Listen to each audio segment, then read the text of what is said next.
apa event yang akan segera kita lakukan. Semoga nanti kita bisa bertemu di Jakarta ya.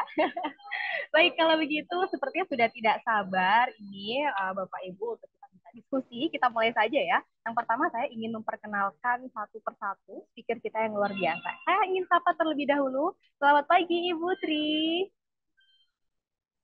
Selamat pagi, Mbak atau Wah, luar Teteh. biasa Ibu.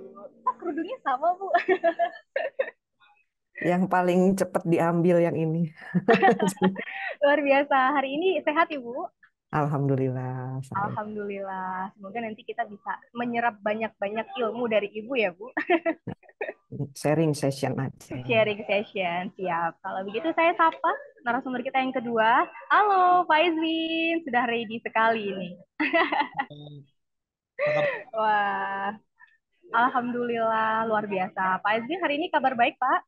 Alhamdulillah. Salam kenal Putri. Nanti saya belajar sama Ibu ya, Bu ya.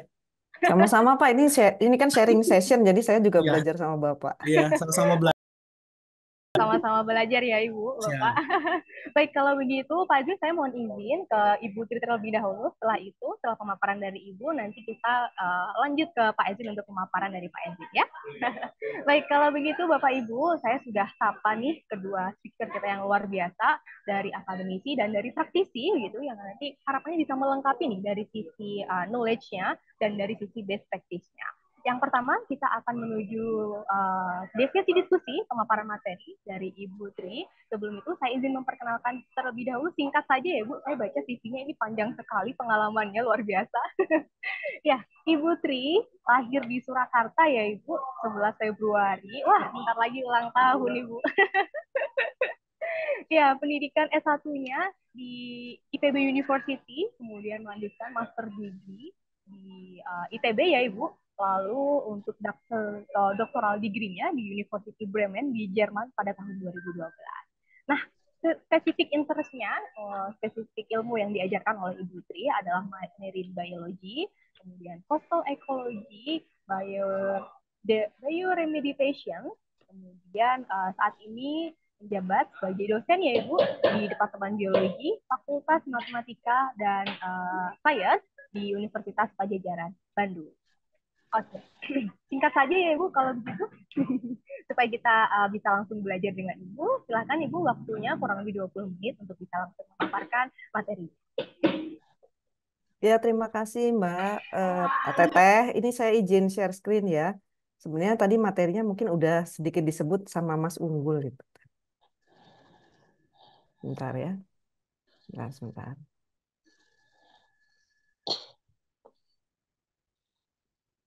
Hmm. Biasa kalau udah ini tuh suka agak gaptek. Nah, apakah sudah terlihat? Sudah ya? Suara saya terdengar? Nanti Sudah terdengar dengan jelas. kalau Ya. mungkin kurang jelas, silahkan audiens whenever you feel tidak jelas, just you are welcome to interrupt ya. Bilang aja. Mudah-mudahan saya aware. Kalau enggak, interrupt aja nggak apa-apa. Terima kasih. Bismillahirrahmanirrahim. Assalamualaikum warahmatullahi wabarakatuh. Dear audience, Bapak Ibu yang saya hormati, yang dirahmati Allah Subhanahu wa taala, pagi ini kita berkumpul di sini. Terima kasih kepada Olah Karsa yang sudah mengundang saya untuk manggung. Wah, ini kehormatan ya bisa satu panggung dengan Pak Ezrin ini. Pak, ladies first ya Pak ya. Jadi saya duluan. Ya, tadi sudah disebutkan bahwa kita akan bicara mengenai blue carbon. Saya sifatnya ini sharing session aja ya. Jadi nanti mungkin dari audiens banyak juga yang lebih banyak tahu dibandingkan dengan saya. Nanti silakan saja. Nah, ini siapa itu yang batuk-batuk? Kita mulai saja. Jadi judulnya memang Blue Carbon untuk konservasi yang produktif. Karena kenapa saya mengambil untuk konservasi yang produktif? Karena selama ini judul konservasi itu kayak dianggap angin lalu gitu ya, basi karena tidak dianggap produktif, tidak menghasilkan. Padahal itu sebenarnya basic needs yang dibutuhkan oleh bumi dan juga oleh kita manusia. Kalau nggak dikonservasi, nggak akan bisa kita survive. Kira-kira seperti itu. Nah, bagaimana caranya untuk menjadi produktif? Nah, ini kita sebentar ya. Mungkin nanti ke depan akan saya sedikit banyak bicara mengenai definisi ya, karena saya harus sedikit memberikan latar belakang. Kenapa? Supaya kita berangkat dari titik yang sama. Kira-kira demikian. Eh, Bicara mengenai blue carbon itu sangat luas, jadi 20 menit itu rasanya agak sulit untuk memampatkan gitu. Nanti mungkin kalau lebih-lebih dikit nggak apa-apa ya, jangan kena apa namanya kartu merah. Jadi kita mulai dari pemanasan global. Jadi sebenarnya apa sih yang dibilang pemanasan global? Saya rasa semua juga mungkin sudah sedikit banyak paham mengenai pemanasan global. Artinya suhu bumi dan atmosfernya yang meningkat. Nah itu kenapa sih demikian? Kenapa yang disalahkan kok karbon CO2? Jadi sebenarnya segala sesuatu yang kita lakukan itu akan memberikan jejak. Artinya kita punya residu atau yang residu itu apa ya? Mungkin ampas gitu ya dari segala aktivitas kita itu nanti bentuknya nanti pada akhirnya akan berbentuk karbon kira-kira seperti itu. Nah, kenapa karbon dioksida ini diberikan oleh Allah Subhanahu Wa Taala? Karena gini, kita kan bumi berotasi ya. Jadi ada gelap, ada terang, ada malam, ada siang. Nah, ketika siang itu begitu banyak cahaya matahari atau energi begitu banyak sehingga kita hangat ke arah panas gitu.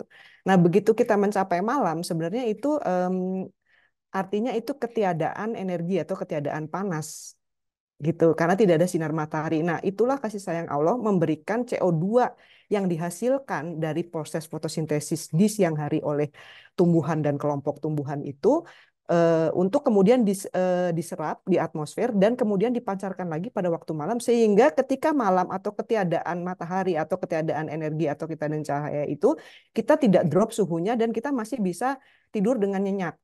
Suhunya masih oke-oke saja. Kira-kira seperti itu. Mungkin kalau di tropis nggak begitu berasa ya, tapi ketika kita di temperate itu akan terasa sekali ketika tidak ada cahaya itu sangat dingin jatuh gitu drop suhunya. Nah itu adalah gunanya gas karbon dioksida dan rekan-rekannya itu yang dibilang efek rumah kaca itu.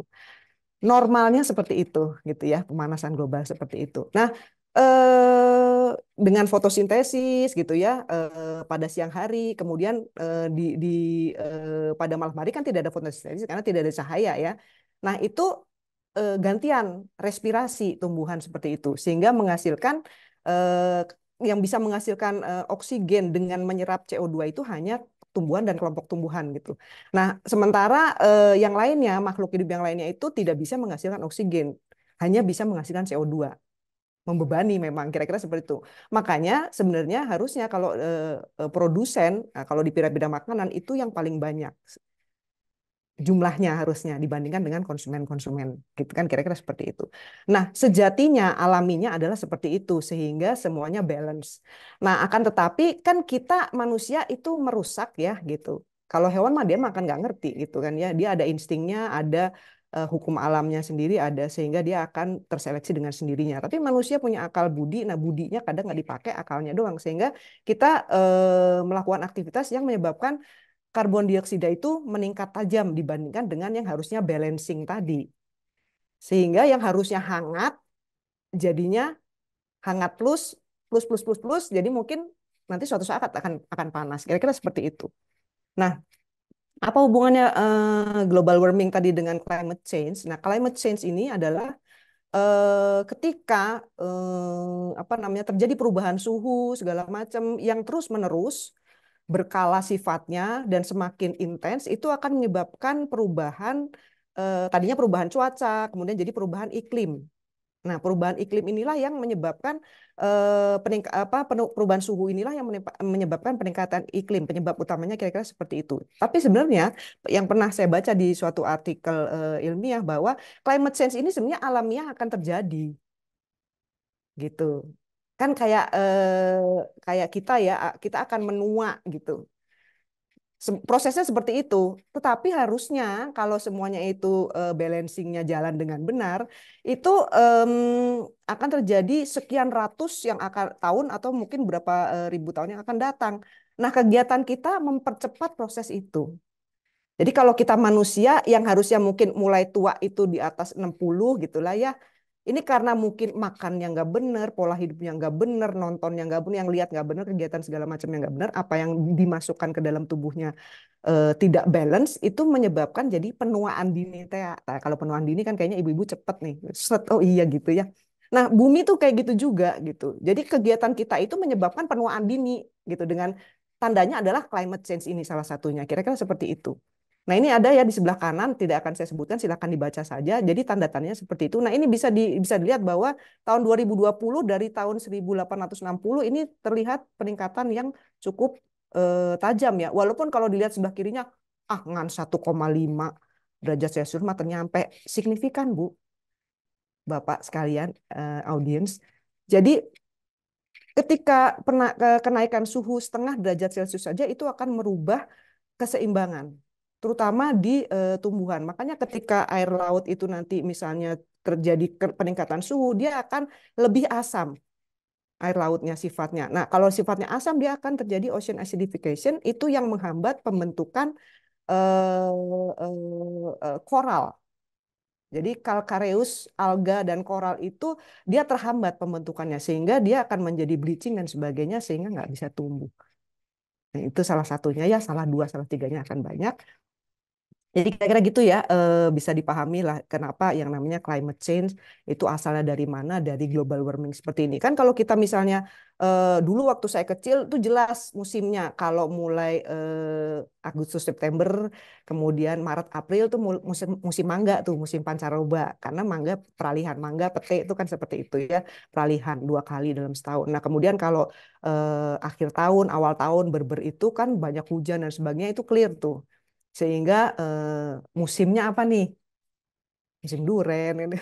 Musim hujan, musim penghujan. Jadi musimnya musim duren dan musim rambutan. Kira-kira seperti itu tanda-tandanya seperti itu. Karena saya anak SD dulu memahaminya kira-kira kayak gitu ya. Ketika apa namanya pohon rambutan saya sudah banyak berbunga di halaman, oh berarti itu sudah mau masuk ke musim penghujan. Kira-kira seperti itu. Nah, kalau sekarang jadi bingung tumbuhannya.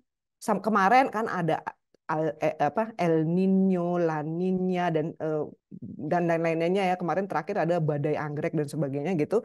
Nah, itu dia tumbuhan tuh jadi bingung kalau dia bisa ngomong ini sebenarnya apaan sih nih gitu ya. Oh masih hujan, ya nggak lah berbuah lah gitu, berbunga lah gitu. Padahal bukan musimnya, tapi pas di ini lagi, kok hujannya cuma sebentar ya, nggak jadi atuh ya untuk berbunga. Mungkin seperti itu ya, tumbuhan-tumbuhan akan berbicara seperti itu. Jadi bingung, karena kemarin rambutan saya juga masih bulan Juli itu masih ada buahnya gitu, masih berbuah dan berbunga gitu. Padahal sebenarnya kalau dilihat itu tidak musimnya, kira-kira seperti itu. Nah, tadi yang saya katakan bahwa semua kegiatan kita itu akan meninggalkan residu dalam bentuk karbon footprint tadi, jejak karbon. Nah, itu kalau mau Anda menghitung misalnya, oh saya dalam setahun tuh apa sih yang saya lakukan kalau kegiatan saya rutin seperti ini, jejak jejak karbon saya tuh sebanyak apa? Nah, ini ada. Nanti Anda silahkan iseng-iseng mencoba seperti ini, ada linknya, nanti dicari di situ Anda bisa. Jadi kira-kira jejak karbon itu adalah seberapa banyak karbon yang kita hasilkan selama kita berkegiatan itu nanti yang dikonversikan di dalam square meter atau dalam bentuk penutupan karbon itu seberapa banyak nanti. Kira-kira seperti itu. Nah, ini sedikit pengantar sebelum blue carbon. Jadi kita blue carbon itu adalah part of blue economy. Jadi blue economy itu adalah sebuah insight yang dibicarakan pada tahun ini ya 2012 di Rio de Janeiro bahwa ketika nih manusia gitu tuh, ketika terestrial sudah diobrak-abrik dan sebagainya, terus apalagi nih gitu yang bisa menghasilkan ekonomi. Oh, kayaknya laut belum nih gitu ya. Jadi sehingga laut itu dijadikan laut dan perairan inland water masuk itu sebagai sumber dari ekonomi yang bisa dikembangkan harusnya secara berkelanjutan. Kira-kira seperti itu ya. Jadi yang berhubungan ekonomi yang berhubungan dengan perairan itu dikatakan blue economy sebagai sumber baru lah gitu kira-kira seperti itu. Nah, blue carbon adalah salah satu bagiannya. Jadi ketika blue economy itu harus ini kan kita udah kerusakan di terestrial gini-gini segala macam sehingga muncullah blue economy sebagai kekuatan baru dan memang 70% dari bumi ini kan permukaannya sebenarnya kan air ya. Nah, itu bagaimana kita bisa memanfaatkan secara bukan bijak ya, saya lebih cenderung untuk secara tahu diri gitu. Secara tahu diri karena kita sebenarnya minjem dari generasi yang akan datang gitu. Eh, untuk supaya terus bisa dimanfaatkan oleh kita manusia Nah, itu karena fokusnya manusia ya nggak bagus juga.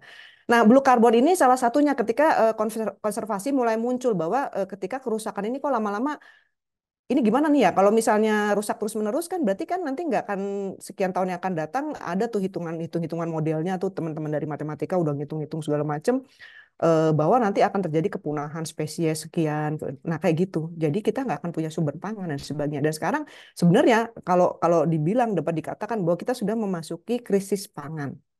Ya, apalagi kalau kita semuanya nanti mengimpor, itu mengerikan sekali.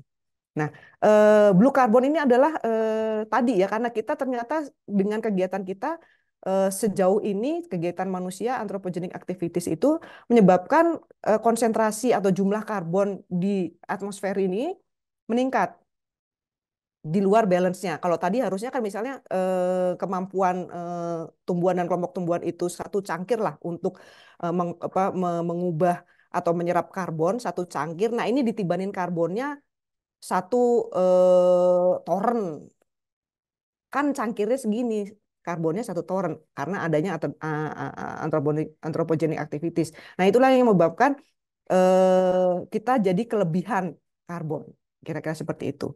Nah, blue carbon karena terkait dengan perairan diharapkan bisa menjadi salah satu penyelamat untuk bisa menyerap karbon karena ketika hutan di terestrial itu sudah banyak beralih fungsi ya menjadi perumahan, menjadi industrial, jalan, kota-kota besar dan sebagainya dan akan mungkin dibangun kota-kota lagi gitu ya. Jadi deforestasi itu begitu tinggi. Nah, itu jelas penyerap karbonnya kan jadi berkurang gitu ya di terestrial. Nah, kemudian gimana nih kalau di perairan? Bisa nggak gitu? Oh bisa, ya gitu. Karena di perairan itu kan ada 3 ekosistem besar ya, ekosistem mangrove, ekosistem padang lamun dan asosiasinya, kemudian ekosistem terumbu karang. Nah, kayak gimana nih kita kalau misalnya rawa pasang surut itu tuh masuknya dalam ekosistem mangrove karena ekosistem mangrove itu di daerah ekosistem pesisir ya, coastal itu nanti ada mangrove sejati, mangrove tidak sejati. Kalau tidak sejati itu termasuk yang misalnya zona Pascapre, Barringtonia dan sebagainya itu ya, kira-kira seperti itu. Nah, pengurangan emisi ini kayak gimana sih tadi terkait dengan blue carbon? Kan tadi intinya bahwa kegiatan kita menyebabkan karbon itu menumpuk di atmosferik, melebihi kapasitas tumbuhan dan kelompok tumbuhan untuk menyerapnya. Nah, yang bisa menyerap tuh memang cuma kelompok tumbuhan. Kira-kira seperti itu. Jadi gimana caranya nih mengurangi emisi? Ada 2 sebenarnya. Ini boleh pakai jari nggak? 2 sebenarnya gitu ya. Menghindari gitu ya. Nggak boleh juga. 2, jadi kita bagaimana caranya mengurangi emisi? Artinya kita mengurangi pelepasan karbon ke lingkungan. Jangan memperbanyak pelepasan karbon ke lingkungan. Gitu ya. Atau menekan lah. Menekan pelepasan karbon ke lingkungan. Yang pertama, kanan dulu. Yang pertama itu adalah merekayasa pelepasan karbonnya. Ya, jadi merekayasa misalnya kalau kita pakai fossil fuel itu kan ada yang gimana supaya lebih efektif, ada bilangan oktannya ditingkatkan dan sebagainya, pembakarannya ditingkatkan dan sebagainya, gitu ya. Jadi terkait energi, kemudian kalau misalnya di industri itu pakai supaya asapnya itu tidak toksik. Nah, itu bagaimana pengolahannya teman-teman teknik lingkungan mungkin lebih paham kira-kira seperti itu. Kemudian habitualnya kita. Nah, itu adalah menekan atau mengurangi pelepasan karbon dan lingkungan. Nah, satu lagi yang harus paralel yang mungkin kita semua bisa mengerjakan adalah menyediakan penyerap karbonnya. Gitu ya. Nah, blue carbon ini potensial sekali. Kemudian nanti bisa kerjasama ya dengan perusahaan-perusahaan dengan CSR-nya adalah bagaimana kita memperbanyak penyerap karbonnya itu, gitu kira-kira gitu. Nah, kenapa demikian? Karena di Indonesia ini pengurangan emisi itu 60% itu masih dari nature based solution. Karena itu yang paling cepat, paling alami dan paling enggak murah meriah lah, gitu ya. Murah meriah. Tanam harusnya dipelihara, kemudian bagus kan kira seperti itu ya. Berbasis sektor alam. Sementara negara-negara lain yang mungkin teknologi lebih canggih dia bikin apa namanya bikin yang tadi yang merekayasa pelepasan karbonnya kira-kira seperti itu.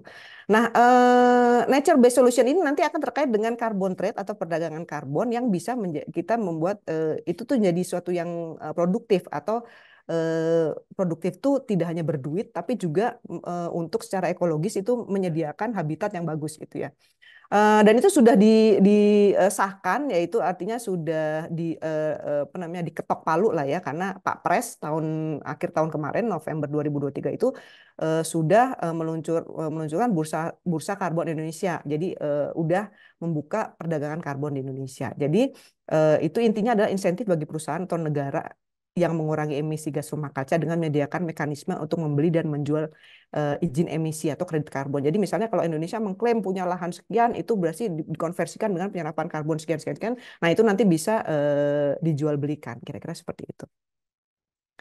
Nah, penyerap karbon terbaik adalah tumbuhan secara alamiah ya, tumbuhan dan kelompok tumbuhan. Karena apa? Karena hanya tumbuhan dan kelompok tumbuhan yang bisa melakukan fotosintesis. Nah, fotosintesis itu adalah proses alamiah yang disediakan oleh Subhanahu wa Ta'ala untuk menyerap karbon tadi untuk menjadi seimbang gitu. Jadi terus kira-kira bagaimana? Nah, ini gawatnya nih, bukan gawatnya ya. Jadi serem lah kalau dibilang gawat. Kalau dibilang gawat kan jadi gitu. Kalau lautan itu diperbanyak fotosintesisnya, ya betul dia akan menjadi net carbon sink. Artinya dia karbonnya akan mengendap di laut dan itu akan menjadi penyelamat. Tetapi ketika kemudian justru yang terjadi kebalikannya, bukan fotosintesisnya yang terjadi, tapi respirasinya yang lebih banyak, artinya bahwa produsen tadi semakin sedikit, justru laut itu akan menjadi karbon source yang paling besar karena 70% dari permukaan bumi itu adalah lautan gitu. Jadi intinya adalah kita harus memperbanyak proses fotosintesis. Nah, gimana caranya? Menyediakan produsen yang bisa melakukan fotosintesis, yaitu tumbuhan dan kelompok tumbuhan. Nah, ini jadi Blue Carbon Indonesia itu ternyata berdasarkan data 17% dari Blue Carbon dunia. Luar biasa kan? Hampir seperlimanya sendiri menguasai gitu Blue Carbon di Indonesia ini. Kalau dilaksanakan dengan benar. Nah, ini ada data dari rekan-rekan ICCTF ya, saya izin untuk mengambil, makanya saya cantumkan, semua sumbernya saya cantumkan.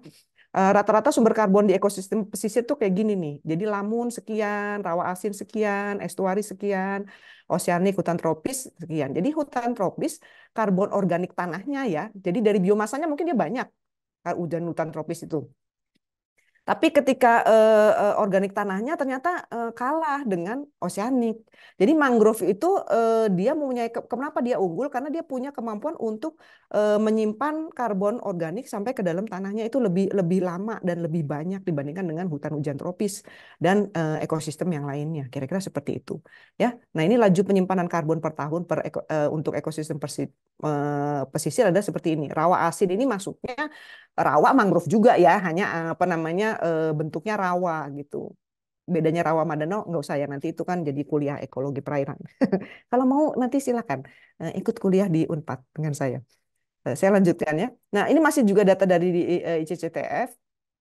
Nah, ini kita lihat jadi di ASEAN saja ya. Wah, Indonesia juara nih, masih tetap untuk apa namanya luasan mangrove dan lamunnya luar biasa tuh ya. Memang sih karena kan kita negaranya yang paling besar luasannya. Jadi sebenarnya nggak perlu kaget juga gitu ya, dibandingkan dengan misalnya Timor Leste, ya wajar lah gitu. Nah, jadi sewajarnya juga kita effortnya harusnya lebih besar gitu untuk mempertahankan ekosistem ini gitu. Nah, ini di sebelah kanan kita bisa lihat, jadi terkonsentrasi masih di Sumatera, Kalimantan dan Papua, Maluku ya, Sulawesi juga masih ada dikit, Jawa ya, Bali juga masih ada sedikit. Jadi target pemulihan ekosistem mangrove itu hitungannya ini juta hektar ya. 2045 ketika Indonesia mencapai Indonesia emas, itu harusnya ada 3,49 juta hektar mangrove di seluruh Indonesia. Bagusnya kalau lebih gitu. Nah, ini sejalan dengan program yang kemarin saya ngobrol kebetulan ada diskusi dengan teman-teman dari Kelautan dan Departemen Kelautan dan apa sih namanya, Kementerian Kelautan dan Perikanan, itu memang program 5 program besar dari beliau-beliau tersebut adalah perikanan terukur, dan salah satunya adalah untuk efektivitas MPA atau Marine Protected Area, kemudian budidaya berkelanjutan, pengawasan pulau-pulau kecil dan terluar, dan satu lagi adalah marine debris, ya, pengelolaan marine debris. Kira-kira seperti itu. Jadi masuk gitu ya. gitu. Nah, ini saya ambil ada sedikit data dari Jawa Barat ya, karena saya settle di Jawa Barat. Nah, ini kita lihat, tapi datanya sayangnya baru sampai tahun 2020. Saya berharap ini bisa diperbarui sehingga akan apa namanya mengupdate data yang kita punya. Siapa tahu aja udah nambah gitu ya. Nah, ternyata data dari tahun 2020 ini mangrove itu terkonsentrasi di sini. Ini Bekasi, Kerawang, kemudian ini Cirebon, Indramayu, Pangandaran. Kira-kira seperti itu. Yang seperti Garut, Sukabumi, dan Cianjur saya kurang tahu karena nggak ada ijo-ijonya gitu ya. Nah, ini semakin the darker itu berarti semakin kepadatannya semakin tinggi. Kira-kira seperti itu. Jadi yang paling padat ini berarti masih ada di daerah Bekasi. Mungkin ini daerah Muara Gembong dan sekitarnya ya. Kalau belum ada pembangunan lagi yang lebih besar. Nah, ini bisa diakses ya. Ini ada di bawah linknya. Nanti kalau misalnya mau mengulik-ngulik lagi gitu silakan. Nah, berikutnya selain mangrove tadi kan ekosistem lamun ya, tumbuhan dan kelompok tumbuhan. Jadi memang kalau di apa namanya marine ekologi itu lebih lebih simpel karena ekosistemnya terbagi 3 besar. Jadi ada mangrove, lamun, padang lamun, dan kemudian apa coral reef. Kira-kira seperti itu. Kalau kalau di terestrial kan banyak sekali kan, ada tundra ini apa hutan hujan tropis, hutan biasa dan sebagainya dan sebagainya. Jadi sebenarnya lebih lebih simpel. Nah, tadi mangrove sudah ya potensinya demikian. Nah, gimana lamun sama lamun itu kalau mungkin Bapak Ibu sekalian melihat kalau misalnya ke pantai kemudian ada kayak rumput-rumputnya. Nah, itu yang dibilang rumput laut teh sebenarnya ekosistem lamun. Jadi kalau dalam bahasa Inggris dia seagrass. Rumput laut. Kalau yang rumput laut yang Ibu kenal, Bapak Ibu kenal yang mungkin ada di es buah itu, itu itu sebenarnya seaweed, makroalga. Ya, jadi bukan rumput laut, tapi karena itu udah menjadi bahasa yang awam, ya wes lah gitu lah. Tapi ini kita, saya kasih tahu yang betulnya bahwa em, lamun itu adalah sejatinya rumput laut gitu ya. Nah, nah ini lihat kita bisa lihat datanya di sini bahwa di Indonesia itu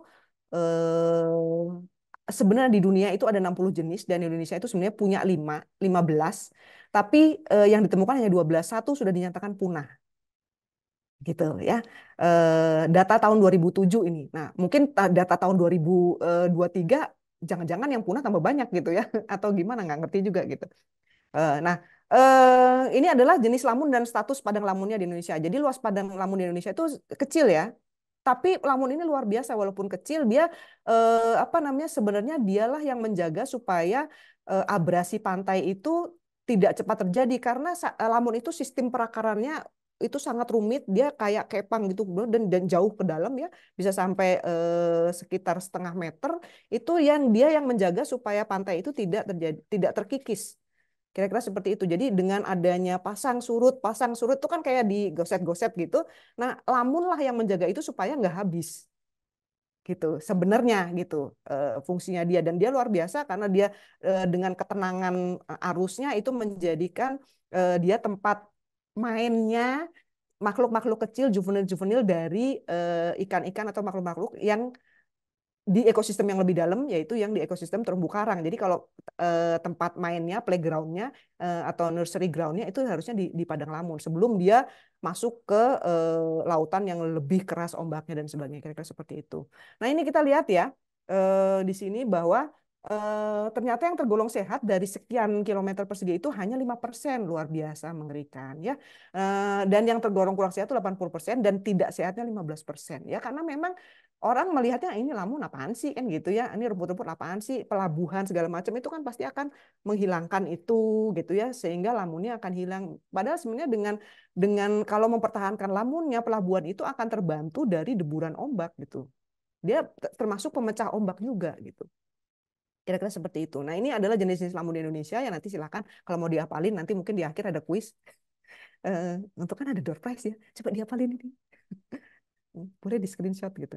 Nah ini ekosistem lamunnya kira-kira seperti ini. Jadi yang biru itu adalah yang tanda yang sehat, yang merah adalah yang kurang sehat seperti biasa ya. Jadi di Kepulauan Riau ya saya pernah penelitian di Kepulauan Anambas itu memang masih sangat baik gitu ya. Kemudian di daerah Minahasa Utara, kemudian di ya yang biru-biru ini silakan dilihat aja kira-kira seperti itu. Dan ini dari Sikras mungkin bisa cross check rekan-rekan yang lain kalau misalnya punya informasi yang lain. Nah, ekosistem lamun ini seperti ini. Jadi dia menghasilkan karbon karena dengan proses respirasi tadi ya di malam hari adalah sekian. Nah, tapi dia menyerap karbon sebanyak sekian, gitu. Ya, jadi lamun ini jangan dipandang sebelah mata walaupun cuma kayak rumput gitu ya, tapi dia menguatkan daerah pesisir, dan yang kedua dia menghasilkan menyerap karbon apa namanya nggak kalah hebatnya dibandingkan dengan mangrove yang jogroknya atau penampakannya gede gitu ya, kira-kira seperti itu. Nah, ini tadi, nah ini ada riset yang menyatakan kenapa sih mangrove itu, sequestrian mangrove itu kok lebih diunggulkan dibandingkan dengan hutan hujan tropis atau yang di Kalimantan, nggak tahu sekarang tinggal berapa persen ya, gitu kira-kira. Nah, ini nih ada risetnya. Nah, jadi yang tadi saya bilang, mangrove yang disimpan di dalam di bawah tanah atau below ground carbon storage itu luar biasa berkali-kali lipat dibandingkan dengan ekosistem yang lain. Misalnya nih, tropical, hutan hujan tropis, kemudian di daerah temperate seperti ini, kemudian daerah boreal. Boreal itu apa ya? Ya, demikianlah, nanti susah kalau saya kira-kira seperti itu. Jadi mangrove itu luar biasa. Jadi dia sangat powerful apa namanya untuk bisa menyimpan karbon yang below ground carbon storage. Kenapa below ground? Kalau below ground itu dia jadi stabil, dia akan disimpan di dalam, dia tidak akan digunakan untuk yang tadi proses respirasi dan sebagainya, fotosintesis dan sebagainya, kira-kira seperti itu. Jadi ini luar biasa gitu ya. Nah, apa namanya? Saya sedang mengadakan riset kalau ini mangrove udah ketemu tentang lamunnya, tapi belum keluar ya apa namanya publikasinya, nanti mohon ditunggu saja, mudah-mudahan didoakan supaya bisa lancar penelitiannya, amin ya robbal alamin. Ini kan kalau ada 40 orang lebih ya yang soleh mendoakan kan jadi makbul doanya, kira-kira demikian. Nah, kenapa satu lagi lamun itu penting? Lamun itu dia berasosiasi dengan yang namanya tadi Bapak Ibu sekalian audiens itu menyebutnya rumput laut, atau kami orang biologi menyebutnya makroalga ya. Jadi makroalga itu yang bentuknya segala macam eh, itu itu juga merupakan penyerap karbon yang sangat potensial sebenarnya. Tapi kita nggak terlalu aware, bahkan kalau ke pantai itu banyak diinjek-injek dan sebagainya. Itu sebenarnya sayang sekali karena itu kalau dia rusak yang apa namanya ya kemampuan dia untuk menyerap karbon juga jadi berkurang, kira-kira seperti itu ya. Jadi nah ini jumlah karbon yang bisa disimpan oleh rumput laut atau makroalga itu sampai demikian tingginya. Ini saya juga melakukan penelitian seperti ini. Jadi ada spesies-spesies tertentu yang memang menyerap karbon begitu tinggi, ada yang cuman so-so gitu. Tapi pada dasarnya semua makroalga karena dia kelompok tumbuhan atau dia mempunyai klorofil, dia melakukan fotosintesis sehingga dia menyerap akan membutuhkan karbon dioksida untuk proses fotosintesisnya, kira-kira seperti itu. Dan itu banyaknya berasosiasi di padang lamun yang kadang kita suka injek-injek kalau di pantai dan dirusak oleh pembangunan, misalnya bikin harbor, bikin apa namanya pelabuhan, harbor dan sebagainya untuk wisata dan sebagainya, itu dihilangkan gitu ya. Sayang sebenarnya, kira-kira seperti itu. Nah, tadi terkait dengan, jadi bagaimana nih kita caranya untuk, kan tadi kita goals-nya dua ya, yang tadi rekayasa emisi karbonnya, nah sumber emisi karbonnya, nah ini sekarang kita menyediakan yang apa namanya penyerapnya. Nah, sejalan dengan program-program pemerintah, harusnya kita memperbanyak atau mengefektifkan marine protected areas. Jadi dengan dibilang ini daerah terproteksi loh. Jadi mungkin akan dikelola secara dengan khusus gitu ya, sehingga nggak sembarangan bisa dipergunakan gitu ya. Nah, ternyata ini bisa dilihat, nanti dicek ya, ini sumbernya di ini bahwa seluruh MPA di Indonesia di dunia. Nah, di Indonesia itu ada 210 MPA Marine Protected Area, dan di Jawa Barat itu hanya 6. Nah, ini adalah urutannya. Urutan ini berdasarkan prestasi ya, artinya bagus tidaknya rankingnya, jadi masih efektif atau enggak, berjalan atau enggak dan sebagainya.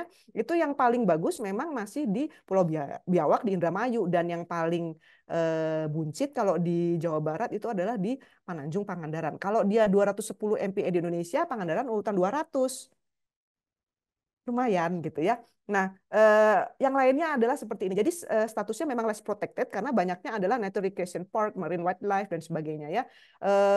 Jadi dan Pangandarannya punya dua ya. Jadi dia berjejer karena dia punya Nature Recreation Park sebelahan dengan eh,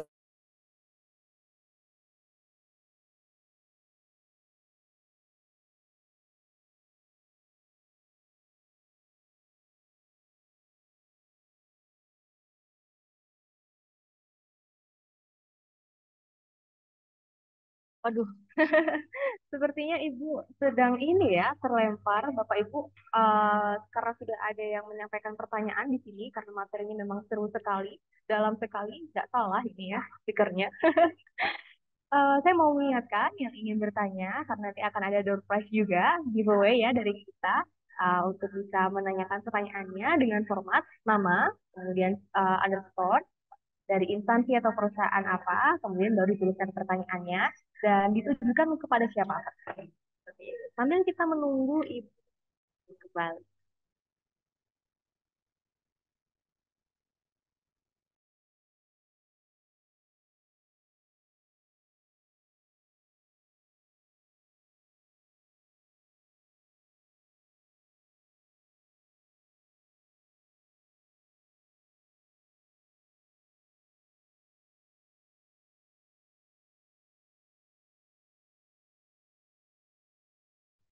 Ya, nanti untuk materi saya akan koordinasi lagi ya dengan speaker.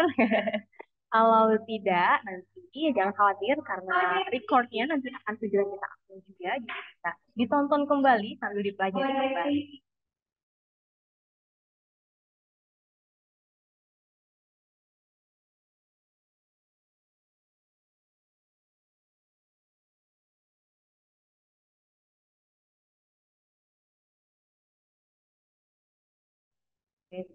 Oke, nah Ibu sudah bergabung kembali.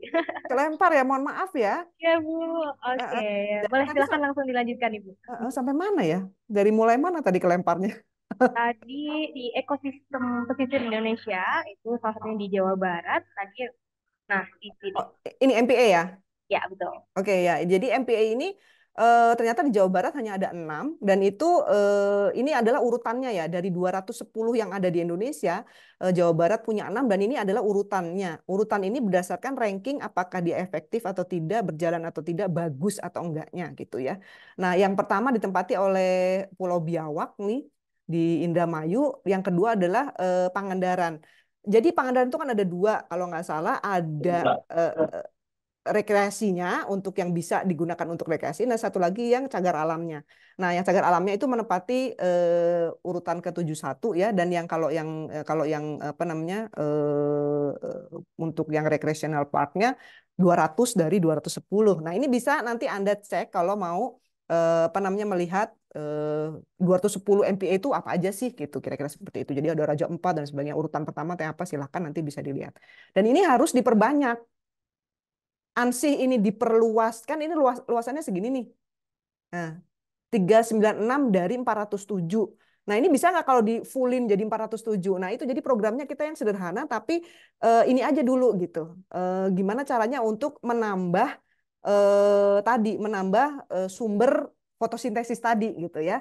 Kalau misalnya mau, oh saya misalnya di Cianjur mau bikin MPA diajukan, emang nggak, silakan, itu silakan aja, nanti bisa didiskusikan dengan pemerintah daerahnya gitu, kira-kira seperti itu. Nah, ini kita lanjut ke REDD, bahwa reducing emission from deforestation and forest degradation ada kayak gini.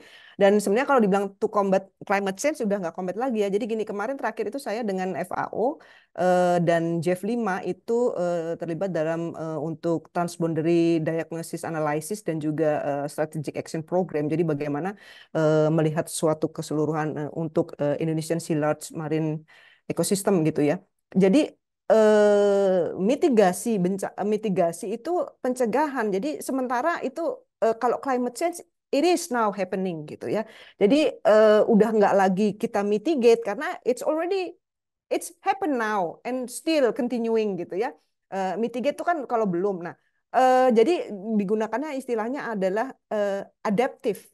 Jadi bagaimana kita bisa beradaptasi dengan climate change yang memang sudah dan sedang berlangsung ini. Kalau sudah kan udah lewat ya, enggak, ini yang sedang berlangsung ini. Nah, itu jadi mungkin bukan lagi mitigate tapi to adapt gitu ya, adaptif, bagaimana adaptif dari sosial ekonominya, dari lingkungannya, kira-kira seperti itu. Ini mungkin informasi yang terbaru gitu kira-kira. Nah, nah itu perlu adanya ini tadi ya. Nah, ini ada banyak aspek legal dan sebagainya itu jelas hukumnya udah ada sebenarnya udah ada. Jadi bagaimana tinggal kita pengejawantahannya, pengaplikasian hukumnya itu seperti apa, ketegasannya seperti apa. Nah, yang penting lagi adalah untuk penyediaan data. Data ini ya you know lah gitu. Kalau saya sebagai seorang dosen yang harus melakukan penelitian itu kadang-kadang mentok di data karena data itu tuh sangat tidak terintegrasi di Indonesia. Mohon maaf, punten gitu ya. Ini jujur kacang hijau gitu ya. Seperti itu. Jadi kalau kita mau mengintegrasi apa namanya secara sinergis, data itu harus diperbaiki baik dari updatingnya, kemudian aksesibilitasnya, kemudian akuratnya seperti apa. Jadi data itu harus akuntabel dan bisa accessible gitu. Kira-kira seperti itu. Nah, itu kalau kita mau benar-benar mengembangkan blue carbon, kira-kira seperti itu. Nah, ini kegiatan REDD Plus ini yang 5 prinsipnya adalah efektif, efisien, adil, transparan, dan akuntabel tadi ya. 1, 2 kayaknya agak sedikit konseptual gitu ya. Ya ini kayak gimana nih penurunan emisi kayak gimana nih. Nah, 3, 4 kayaknya akan eh, lebih bisa harus kayak gini toh gitu. Konservasi hutan itu jadi pemeliharaan hutan ya. Kemudian nah yang poin nomor 3 itu rehabilitasi dan restorasi kawasan yang rusak. Nanti mungkin saya di forum ini juga kita mengajak dari bisnis gitu ya, dari industri, ayo dong sama-sama kita sinergi untuk merestorasi kawasan yang rusak, mungkin dengan penanaman mangrove, dengan edukasi, dengan apalah whatever gitu ya. Tapi kita mari kita jalan bersama untuk ini. Kemudian penciptaan manfaat tambahan bersama dengan peningkatan manfaat dari karbon tadi. Jadi supaya konservasi itu nggak dilihat sebagai oh kalau itu harus dilindungi untuk monyet, saya nggak boleh makan lah kan saya butuh makan gitu. Nggak gitu juga gitu kan ya. Konservasi itu nggak gitu amat lah kan ada zonasi, ada dan sebagainya. Nah itu harus disosialisasikan bahwa boleh kok dimanfaatkan, cuman yang bagian ini gitu. Nah itu dan kalau misalnya ada apa namanya kearifan lokal itu bisa diinkludkan. Kemarin akhir tahun saya dapat kesempatan ke Tual ya ke Ambon dan saya datang di upacara sasi tutup gitu. Jadi sasinya baru mau ditutup nih gitu supaya ini tuh nggak boleh diambil supaya dia ada waktu untuk healing kira-kira seperti itu. Nah, itu kearifan lokal yang dijadikan perda yang itu masih berjalan di sana itu luar biasa gitu ya. Jadi bagus itu ya.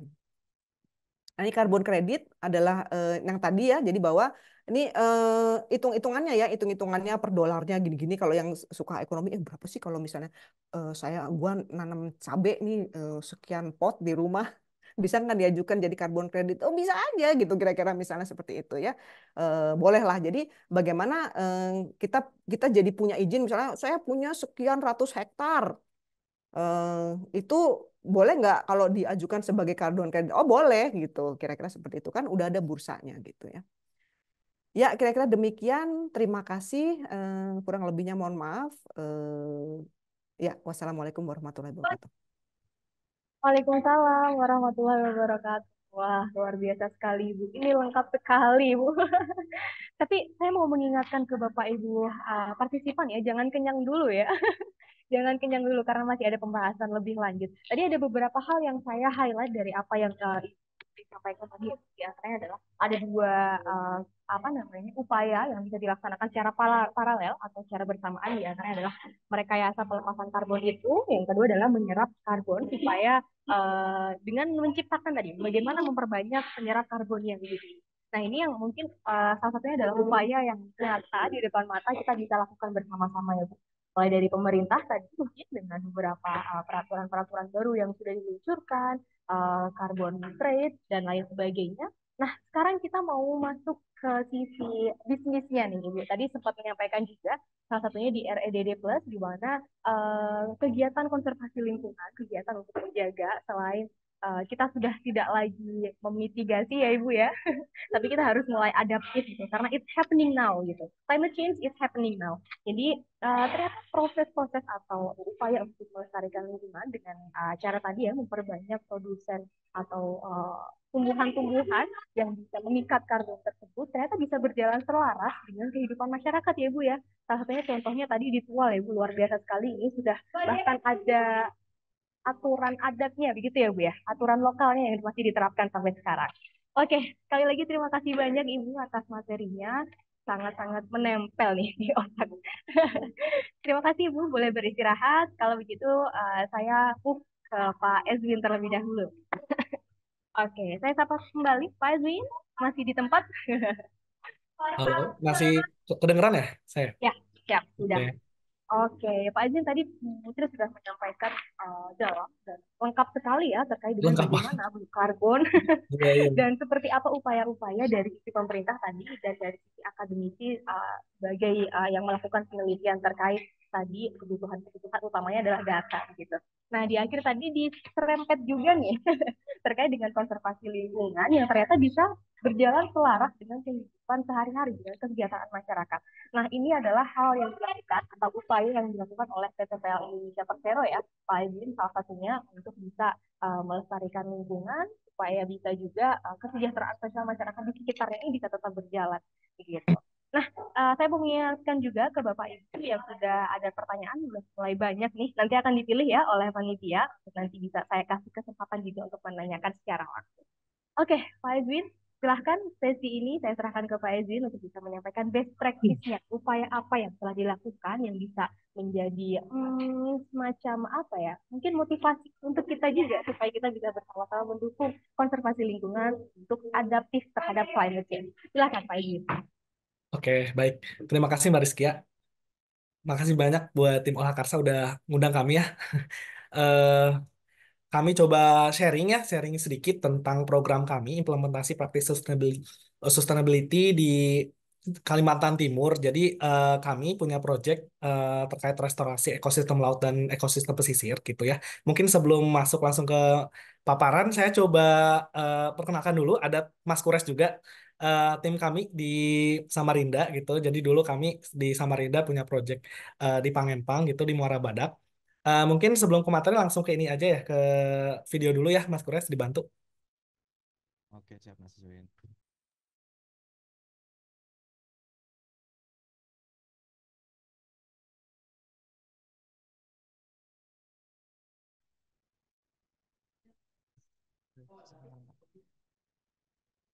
Sebentar.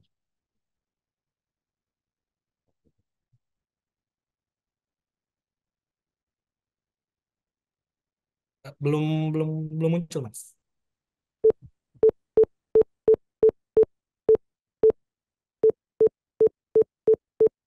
Coba di stop share dulu Mas. Sudah muncul Ya, Mas Join? udah. Baik.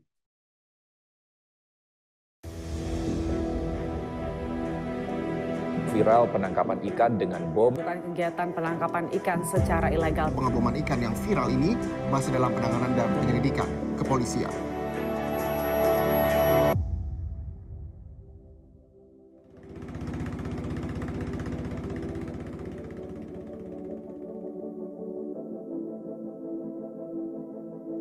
Nama saya Muhammad Mansur.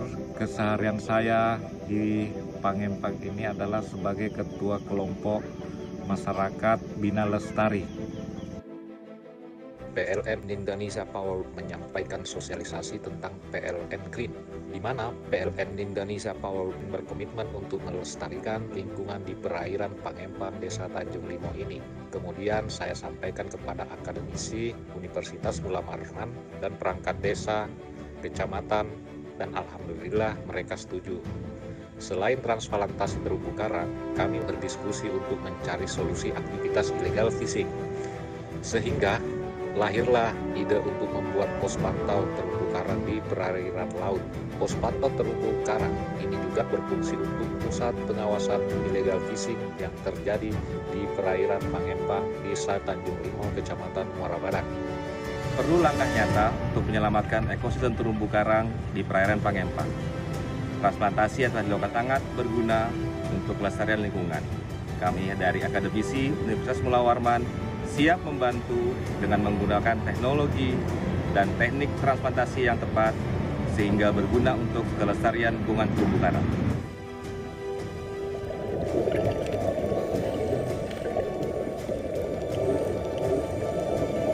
Ya, jadi dalam beberapa tahun terakhir ini kami bersama kelompok pengawas masyarakat Bina Lestari, kemudian dengan Pemda setempat dan juga dibantu Universitas Mula Warman telah berhasil melakukan perbaikan ekosistem laut di sekitar pembangkit kami PLTG Sambera dengan melakukan transplantasi terumbu karang secara berkelanjutan.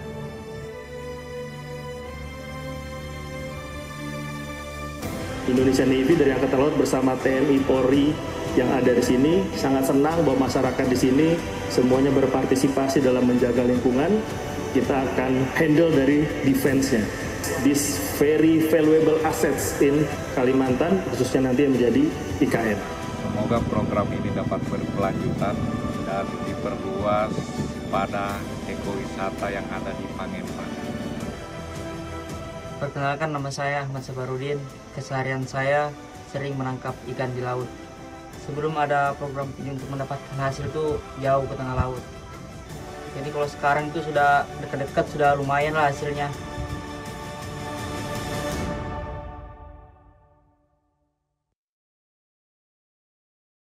Oke, mungkin itu sedikit cuplikan video ya terkait program kami. Sebentar saya share materinya. Sudah kelihatan Bapak Ibu? Ya, sudah, Pak Edi. Oh ya, oke. Sip. Baik, sebentar. Baik, Bapak Ibu, sedikit Ibu Tri mohon izin. Jadi kami punya program Bu dan rekan-rekan semua. Jadi di sekitar pembangkit kami, di ring 1 pembangkit kami, pembangkit kecil kami di Kalimantan Timur gitu, namanya PLTG Sambera dengan kapasitas 2x20 MW itu dekat dengan perairan Pangempang. Jadi kami mencoba melibatkan masyarakat untuk bagaimana merestorasi ekosistem laut Muara Badak ini melalui transplantasi terumbu karang dan penanaman mangrove. Dan ini dikelola oleh salah satu unit kami di PT PLN Indonesia Power UBP Mahakam. Jadi kami berangkat dari mana? Bahwa kita mempunyai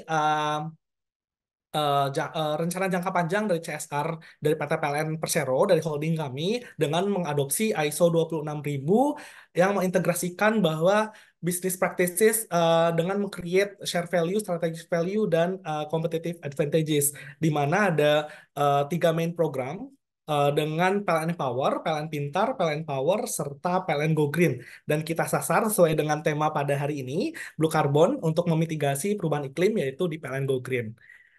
Dan kami di PLN Indonesia Power juga memiliki 5 program utama dalam hal pengembangan pemberdayaan masyarakat, dimulai dari pendidikan, kesehatan, kemudian ekonomi, lingkungan, serta pemberdayaan perempuan gitu. Dan di sini coba kami paparkan di bagian environment. Dan program ini juga sejalan gitu ya. Jadi di Kalimantan Timur ini memiliki berbagai perda terkait TJSL dan kita juga inline dengan RPJMD serta RZWP3K. Kemudian, jadi berikut logical framework analysis program kami, di mana inputannya adalah bahwa background-nya sekitar 59 hektar terumbu karang itu di perairan Pangempang mengalami kerusakan gitu Bapak Ibu.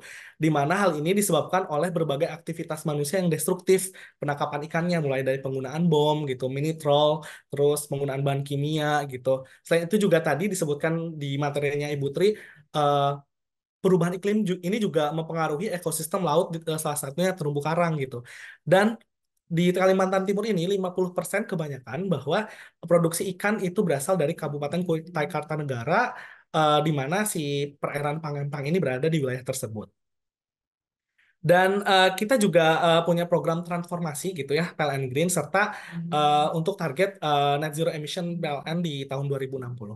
Dan apa yang kita lakukan, apa yang kita intervensikan gitu, Bapak Ibu. Jadi di sini kami melakukan social mapping pada awalnya dan kita eh, menemukan hotspot bahwa di area ring 1 kami ini ada Pokmaswas Bina Lestari di mana mengelola eh, pelestarian ekosistem laut dan ekosistem si pesisir di Pangempang itu. Kemudian kami juga melakukan pengembangan gitu ya dengan TNI AL gitu, dengan Polairut, Brimob, local government. Di sini adalah Pemda, Pemkab Kabupaten Kutai Kartanegara, mulai dari DKP, DLH, serta Pemprov gitu ya. Dan kita juga menggandeng akademisi untuk mengkaji bagaimana program ini bisa sustain. Dan kita tentunya punya output serta outcome dan impact untuk melihat eh, hasil atau dampak secara langsung dan tidak langsung dari program ini. Mulai kita sasar mulai dari lingkungannya, komunitasnya, kemudian untuk pemerintahnya seperti apa, dan untuk PLN itu kita sendiri. Seperti itu.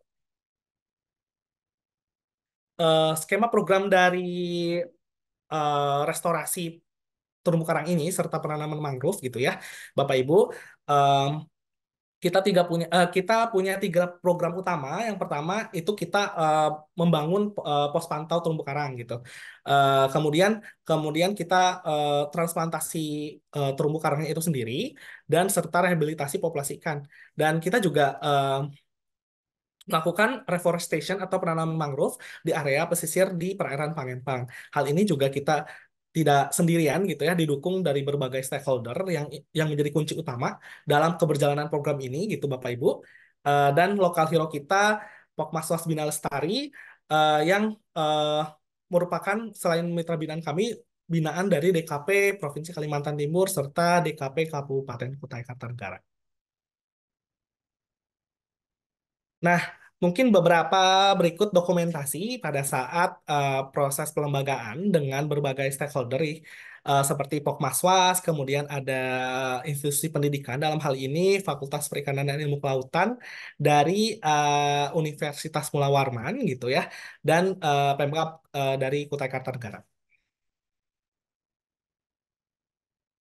Berikut beberapa kegiatan yang kita lakukan bersama institusi lainnya. Dalam hal ini ada dari Danlanal gitu ya, dari kemudian TNAL, Polairut, kemudian Brimob. Kita juga melakukan penanaman mangrove rutin gitu setiap tahun gitu ya, 1.000 bibit yang kita tanam gitu ya. Dan ini programnya sudah lama sekali. Tapi kita tetap sustain untuk membantu gitu ya masyarakat di sana sebagai ring 1 kami untuk memberdayakan dan konservasi lingkungan di sekitarnya. Nah, mungkin ini terkait implementasi program dari konservasi terumbu karang di Muara Badak gitu ya. Jadi mulainya kita dengan pembangunan pos pantau itu sendiri eh, sebagai basis untuk memantau dan memonitoring proses pelaksanaan program. Kemudian kita menyiapkan media gitu, media untuk transplantasinya. Yang kita siapkan adalah yang awalnya kita menggunakan artificial reef, kemudian yang kedua kita menggunakan metode pelekatan menggunakan sistem meja gitu Bapak Ibu. Dan kemudian kita siapkan gitu ya, siapkan bibit-bibit terumbu karang. Kita juga ini dibantu banget gitu ya sama tim Unmul karena untuk menentukan metode mana yang tepat, mana bibit yang tepat, dan bagaimana memonitor pertumbuhannya gitu. Kemudian kita eh, apa transplantasikan si bibitnya ini eh, dan kita juga monitoring untuk melihat pertumbuhannya dan perkembangannya. Berikut beberapa dokumentasi pada saat proses pelaksanaan mulai dari pembangunan pos pantau gitu ya, terus pada saat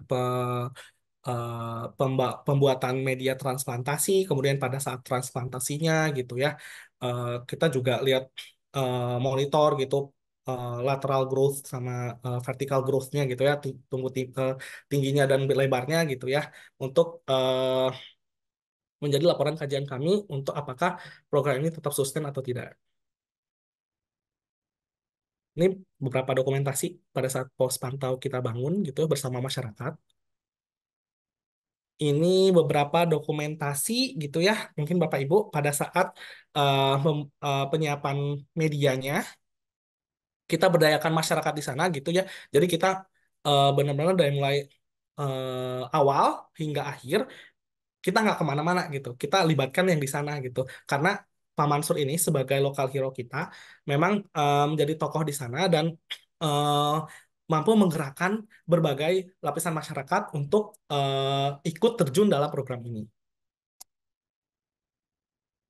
Ini pada saat proses transplantasi, kita dibantu sama institusi lain, nggak ada komunitas lain juga, ada komunitas diving gitu ya, ada Brimob juga ikut turun gitu ya. Hmm. Nah, ini hasilnya, beberapa hasil transplantasi yang kita kita kita kita laksanakan gitu ya. Ini tidak dalam sekali dua kali gitu ya. Sebenarnya udah lama. Tiap tahun kita kita pantau gitu Bapak Ibu. Nah, selain di terumbu karang, kita kita sasar juga di penanaman mangrove sama coastal cleanup program gitu ya. Jadi kita rutin gitu ya setiap tahun untuk membantu masyarakat mereboisasi hutan mangrove-nya karena sebenarnya si kawasan mangrove sana juga terdegradasi karena eh, aktivitas manusia seperti dibikin lahannya itu dibabat untuk eh, budidaya tambak udang gitu, budidaya ikan di sana. Terus juga untuk kayu-kayunya dipakai para nelayan untuk jadi kita sasar di pesisirnya dan di kawasan pantai ekowisatanya di Pantai Panritalopi. Nah, kemudian ini mungkin sedikit eh, teoritis gitu ya. Hasil dari apa yang kita laksanakan gitu ya. Dari Kompas Sustainability-nya kita sasar di bagian nature, economy, well-being, social. Kita hitung gitu ya adanya peningkatan diversity di ekosistem lautnya melalui dengan kita melihat dari indeks keanekaragaman ikan, indeks keseragaman ikan, kemudian indeks dominansinya, kemudian dari coral reef-nya itu juga survival rate-nya di atas 50% gitu Bapak Ibu. Kemudian dari tingkat pertumbuhannya itu eh, lebih tinggi di lateralnya karena sesuai dengan kondisi oceanografi di sana gitu Bapak Ibu. Dan dari mangrove-nya itu sendiri untuk survival rate-nya itu di atas 50% di 75% Bapak Ibu. Dan ini kita bekerja sama dengan akademisi dari Unmul. Kemudian adanya peningkatan apa namanya pengunjung di kawasan ekowisata Pantai Talopi. Jadi kita sasar juga. Jadi untuk apa namanya untuk menambah kawasan potensial dengan mengembangkan si terumbu karang ini dan di seringkali banyak turis yang memang dan pengunjung yang meminta Pak Mansur untuk coba snorkeling meskipun belum sebagus ya belum sebagus di Bunaken kita di Bali mungkin di Lombok tapi ini menjadi salah satu titik untuk menambah kawasan potensial di Kalimantan Timur gitu. Nah, ini kita sasar SDGs-nya ada 5. Ah, 5 ya, oke. Ada di nomor 1, 8, 13, 17, sama 14. Jadi tidak serta-merta kita bikin program, tapi kita juga harus align dengan berbagai aspek dari mulai SDGs, terus visi misi kita juga gitu kan, dan kebutuhan masyarakatnya juga. Nah, ini beberapa role dari our stakeholders gitu ya. Jadi, dari mulai DKP gitu ya. DKP ini menjadi salah satu supporting system utama kami gitu ya karena memang DKP ini salah satu stakeholder yang membina Pokmasos Bina Lestari ini dan kita sebagai apa namanya pihak lain, pihak industri gitu, membantu bagaimana Pokmasaf ini bisa diberdayakan gitu dan bagaimana bisa menginfluence masyarakat dan pokmaswas lain untuk belajar dengan Pokmaswas Bina Lestari ini.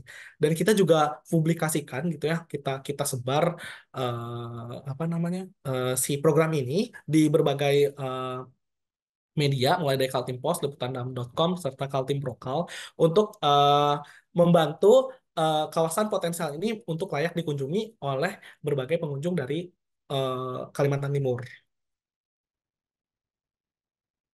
Dan akademisi juga menjadi salah satu stakeholder utama kita untuk membantu proses pelaksanaan program. Nah, ini Bapak Ibu lokal hero kita gitu ya.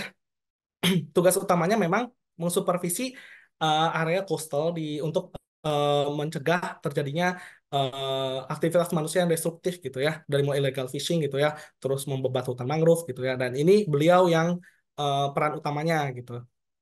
Dan beliau juga banyak sekali apa namanya stakeholdernya, komunitas-komunitasnya. Jadi kita rangkul juga sekalian gitu ya. Dari mulai komunitas divingnya, kemudian komunitas mangrove gitu ya. Dan ini beberapa media coverage kita untuk mengenalkan lagi program si restorasi ekosistem laut di Muara Barat ini. Kemudian, nah program ini juga mendapat beberapa penghargaan ya Bapak Ibu. Alhamdulillah gitu ya di internal kami gitu mendapat juara 3 gitu ya untuk kategori program lingkungan di TJSL Award gitu atau CSR Award. Kemudian dari Pemprov Kaltim juga diakui gitu kita juga mendapat penghargaan di CSR Award di tahun 2021. Kemudian sempat menjadi ini ya eh, materi di Marine Biodiversity Module yang dilaksanakan oleh UGM, Unhas serta ADB dan World Bank di tahun 2022 gitu. Kemudian nah, lokal hero kita juga, jadi tidak hanya programnya aja ini yang dapat penghargaan. Kita juga dorong si lokal hero kita, Pak Mansur ini untuk mendapatkan Kalpataru dari Gubernur Kaltim. Nah, ini juga kita mendapatkan medali emas di ajang Indonesia Sustainability Development Award di tahun 2022 yang dilaksanakan oleh CFCD serta Bappenas. Oke, baik, mungkin itu sedikit saja ya sharing dari kami gitu ya. Sebenarnya pada dasarnya memang ini programnya tidak sebesar program-program di yang lain gitu. Masih banyak program di perusahaan lain mungkin ya yang lebih matang gitu, yang lebih lebih keren, lebih lebih lebih bagus lagi. Cuman ini coba saya paparkan yang memang kita di Kaltim itu ya nggak di Jawa atau di yang memang di Bali gitu ya itu lebih bagus lagi pasti gitu ya. Kita coba sasar yang memang jarang nih orang tahu Muara Badak di mana sih gitu, Pangempang di mana sih, nah gitu. Jadi setidaknya kita ada satu pembangkit kami yang kecil gitu ya, nggak terlalu besar, nggak sebesar Suralaya gitu, nggak sebesar yang di sini yang di Jawa gitu. Tapi di sana juga ada pembangkit kecil kami dengan kapasitas 2 kali 20 MW, tapi mempunyai program yang bisa diakui gitu, seperti itu. Mungkin itu saja, Bapak Ibu. Mohon maaf apabila banyak kekurangan ya, sedikit grogi karena Bu Tri bagus banget tadi materinya. Mungkin ini saya hanya sedikit saja gitu ya. Bu Tri, mohon izin Bu, saya banyak belajar sama Ibu mungkin ya. Nanti saya juga mohon arahannya dan masukannya dari rekan-rekan di sini biar program ini tuh tetap lebih baik lagi gitu ya. Lebih bagus lagi gitu ya. Karena memang masih banyak yang harus kita perbaiki, masih banyak yang harus kita laksanakan lagi karena kita tidak mau bahwa program ini hanya kita sistemnya filantropi charity gitu ya kasih langsung, tapi kita tetap sustain apa yang perlu diimprove, apa yang perlu dijaga gitu. Seperti itu. Terima kasih. Assalamualaikum warahmatullahi wabarakatuh. Waalaikumsalam warahmatullahi wabarakatuh. Luar biasa sekali Pak Ezin. Ini programnya lengkap sekali ya. Tadi mulai dari terumbu karang sampai dengan lokal hero-nya dan sampai dapat award nih.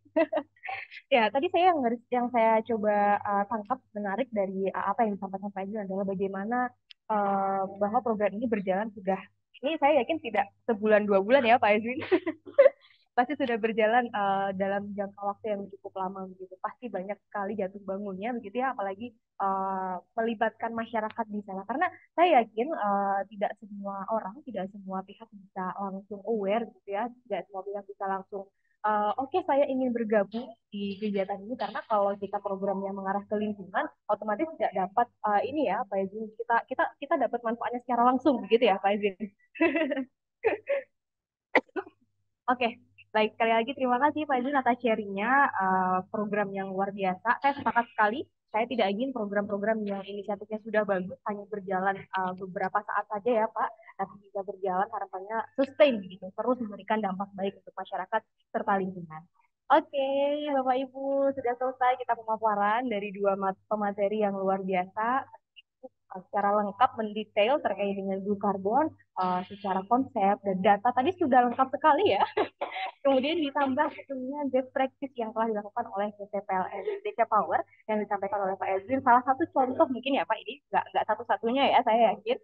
Salah satu contohnya yang sudah dilaksanakan di Muara Badak gitu. Oke, Bapak Ibu, sekarang kita masuk ke sesi Q&A. Sebelum saya coba minta tolong teman-teman panitia untuk pilih nih dari pertanyaan yang sudah ribuan kayaknya nih di sini. Saya ingin memberikan kesempatan kepada Bapak Ibu bisa bertanya secara langsung, nanti boleh mungkin ditujukan ke Ibu Tri atau ke Pak Ezrin, atau boleh dua-duanya. Oke, kalau begitu mungkin saya mau dibantu untuk memilih deh oleh Ibu sama perempuan Ibu. Boleh Bu bantu saya untuk pilih siapa nih kira-kira yang bisa untuk kita kasih kesempatan bertanya secara langsung Bu.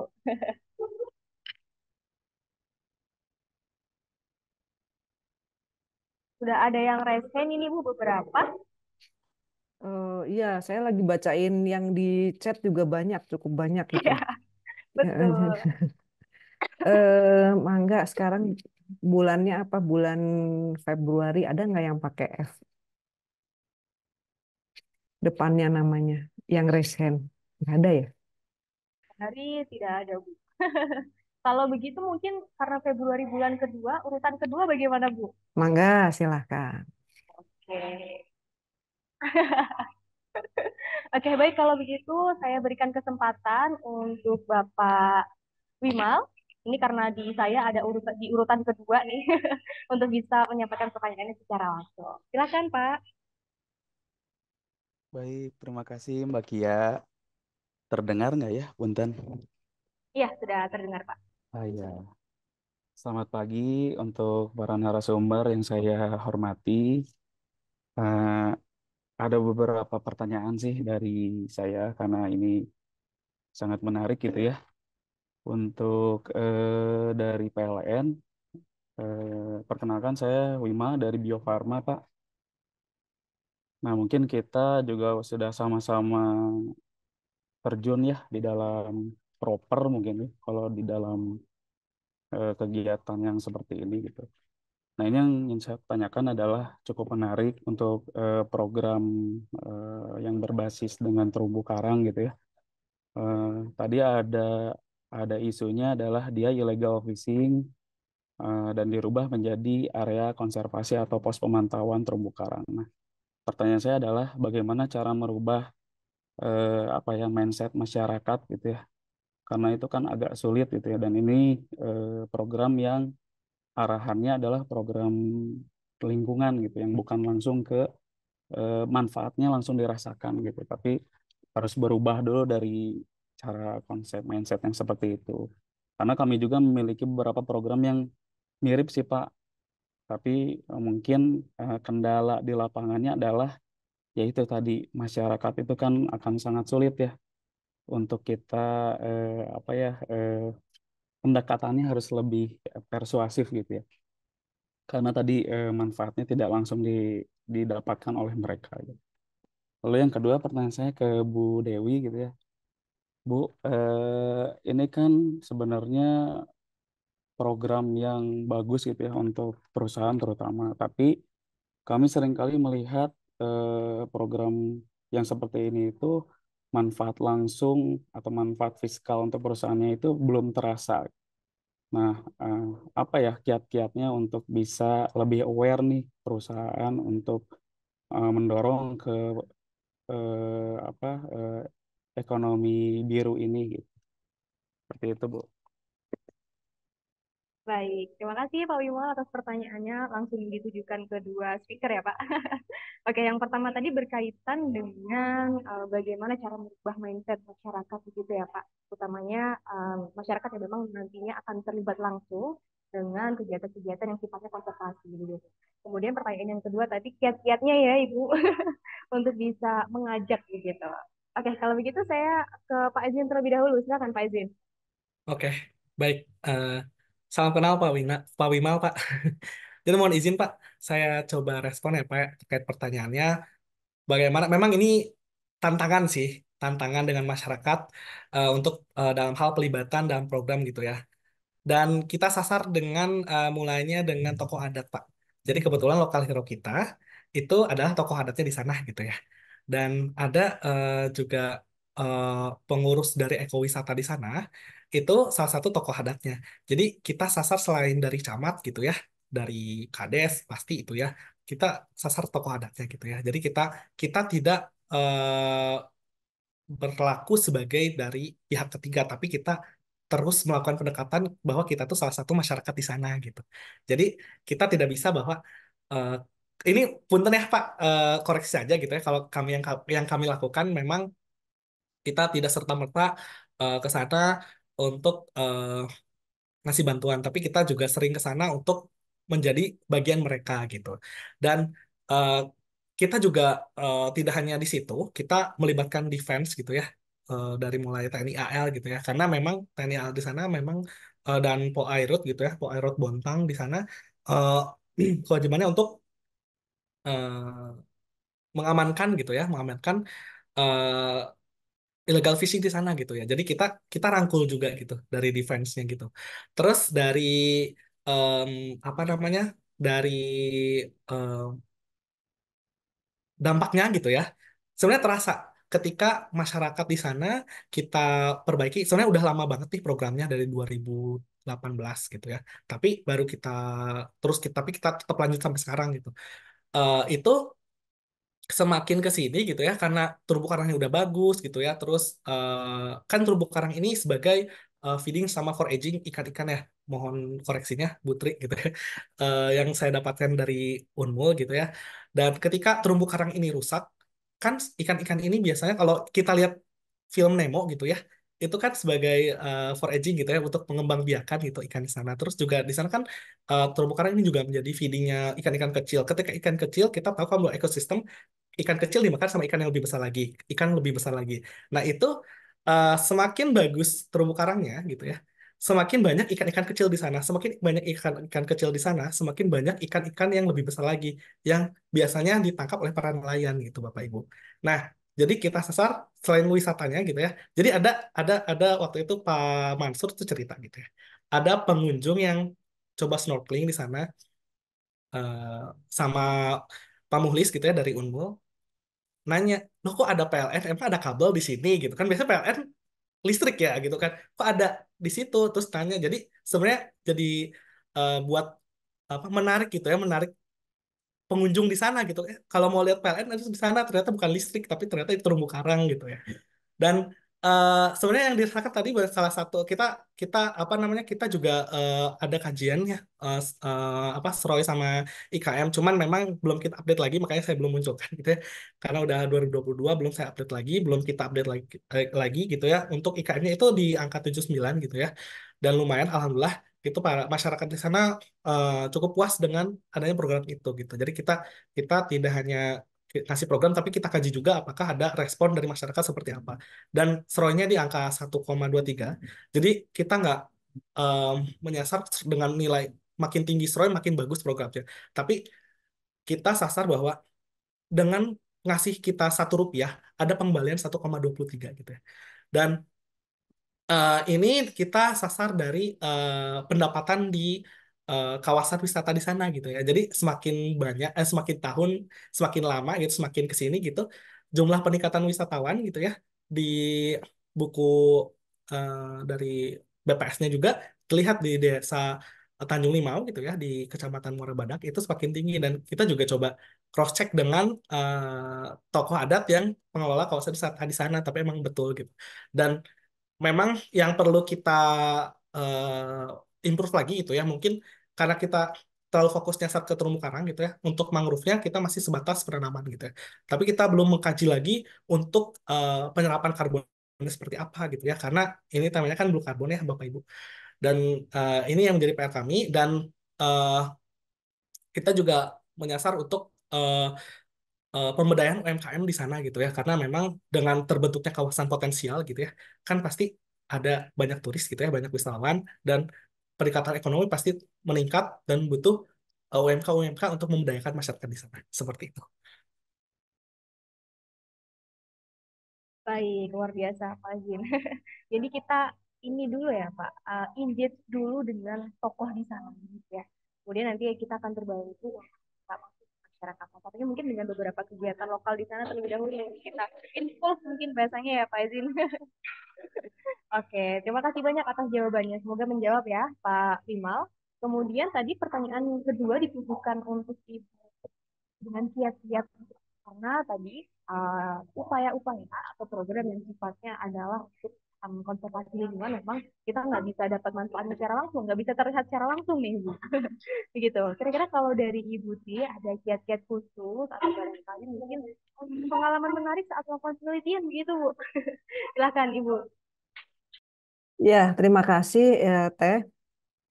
Eh, jadi gini sebenarnya atas pertanyaannya mungkin eh, sekaligus juga nih menjawab dari Pak Agus Niam yang di chat. Itu sebenarnya gini, memang kalau kita bicara konservasi gitu, nggak kayak makan cabe ya.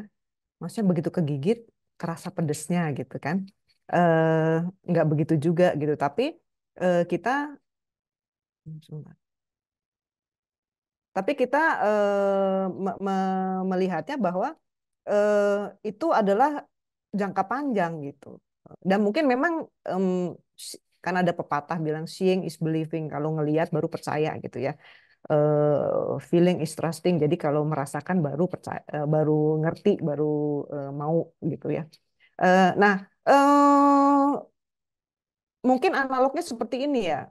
Ketika kita waktu muda tuh hidupnya sehat, hidupnya teratur, hidupnya baik. Ketika kita usianya sudah middle age itu akan baru terasa gitu. Ya. Tapi kalau kita waktu usia muda nggak karu-karuan gitu, hidupnya nggak karuan, seperti yang tadi saya bilang di awal, anti age apa namanya penuaan dini itu terjadi dengan cepat gitu kan. Nah, kasusnya seperti di lingkungan juga seperti itu. Nah, mungkin sekarang dengan adanya bursa karbon ini itu akan memberi peluang bahwa oh iya nih dapat duit nih gitu kan atau gimana gitu ya. Nah, kan kalau kalau duit kan cepet ya. Atau yang gratis-gratis. Nah, itu itu bisa Pak, nanti ada tinggal dihitung-hitung-hitung-hitung, itu aturannya itu ada di apa namanya Vera VARRA.org FM 007 itu bisa dicari ya. Jadi nanti REDD Methodology Framework. Cari aja itu di Google nanti akan keluar. Nah, nanti di situ ada udah keluar aturannya. Nah, juklak dan juknisnya yang dari pemerintah secara teknisnya gimana? Misalnya ini kalau kita punya sertifikat tanah sekian hektar tuh apply-nya kemana gini-gini. Saya belum tahu apakah pemerintah udah punya itu gitu. Tapi dari situ kita bisa paling nggak menyiapkan, kita baca dulu yang di REDD methodology framework-nya itu kayak apa, sehingga kalau misalnya perlu dokumen langkah-langkah segala kita udah paham, nanti tinggal kita masuk gitu. Nah, untuk sambil nungguin itu kan kita bisa tanam-tanam dulu nih, gitu. Kira-kira seperti itu. Nah, memang apa ya, kesadaran itu akan kalah ketika kebutuhan ekonomi akan terdesak. Nah, memang ya memang ini harus sesuatu yang kompleks ya. Kita harus secara bersama-sama menunjukkan bahwa ini tuh punya nilai ekonomis loh. Kalau Anda menjaga ini tuh punya nilai ekonomis. Saya melihatnya gini, masyarakat Bali itu sudah termasuk yang sadar betul gitu bahwa ketika mereka menjaga lingkungan itu apa namanya efeknya akan ke mereka juga langsung ataupun tidak. Karena apa? Mereka hidupnya dari itu pariwisata. Ya, nah itu mungkin juga mindset seperti itu bisa diterapkan ke daerah pesisir bahwa kalau kita nggak menjaga pesisirnya, ya kita nanti nggak makan, kira-kira seperti itu gitu. Nah, artinya apa? Ketika rumahnya ikan rusak kan dia nggak akan bisa ke situ, nggak akan bisa memijat, terus mau nyari di mana kan, kira-kira seperti itu. Terutama di daerah utara Jawa ya, itu utara Jawa itu kan memang sudah sangat crowded gitu.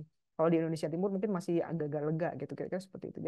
Jadi memang perlu edukasi juga, perlu sosialisasi juga, dan pemerintah juga perlu apa ya menyediakan misalnya kalau dia memelihara begini nih nanti secara ekonomi itu menghasilkan apa gitu.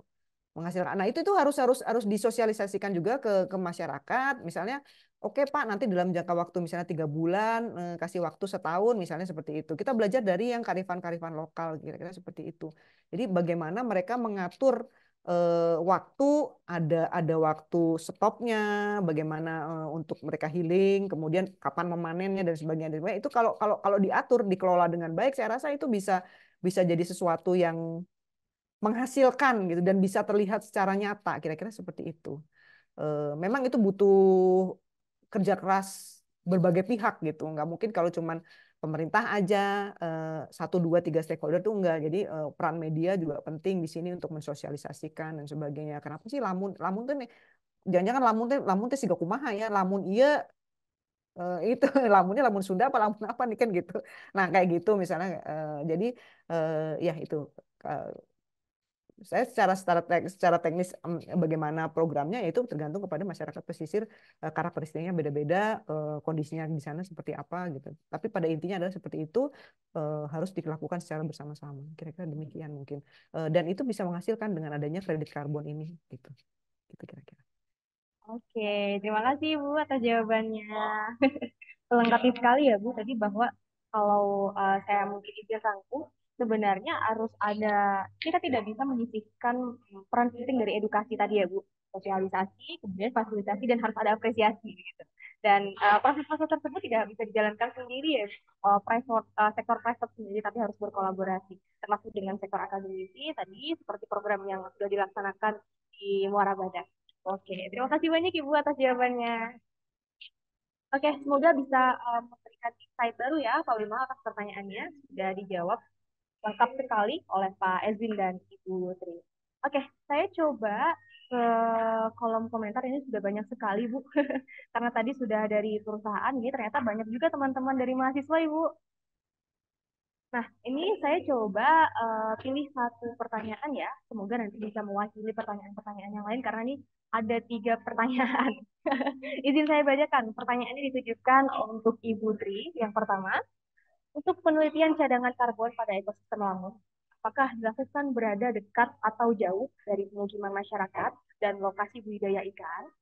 Kemudian, bagaimana peningkatan konsentrasi unsur hara laut yang berasal dari kegiatan manusia terhadap kemampuan lambung dalam menyerap karbon?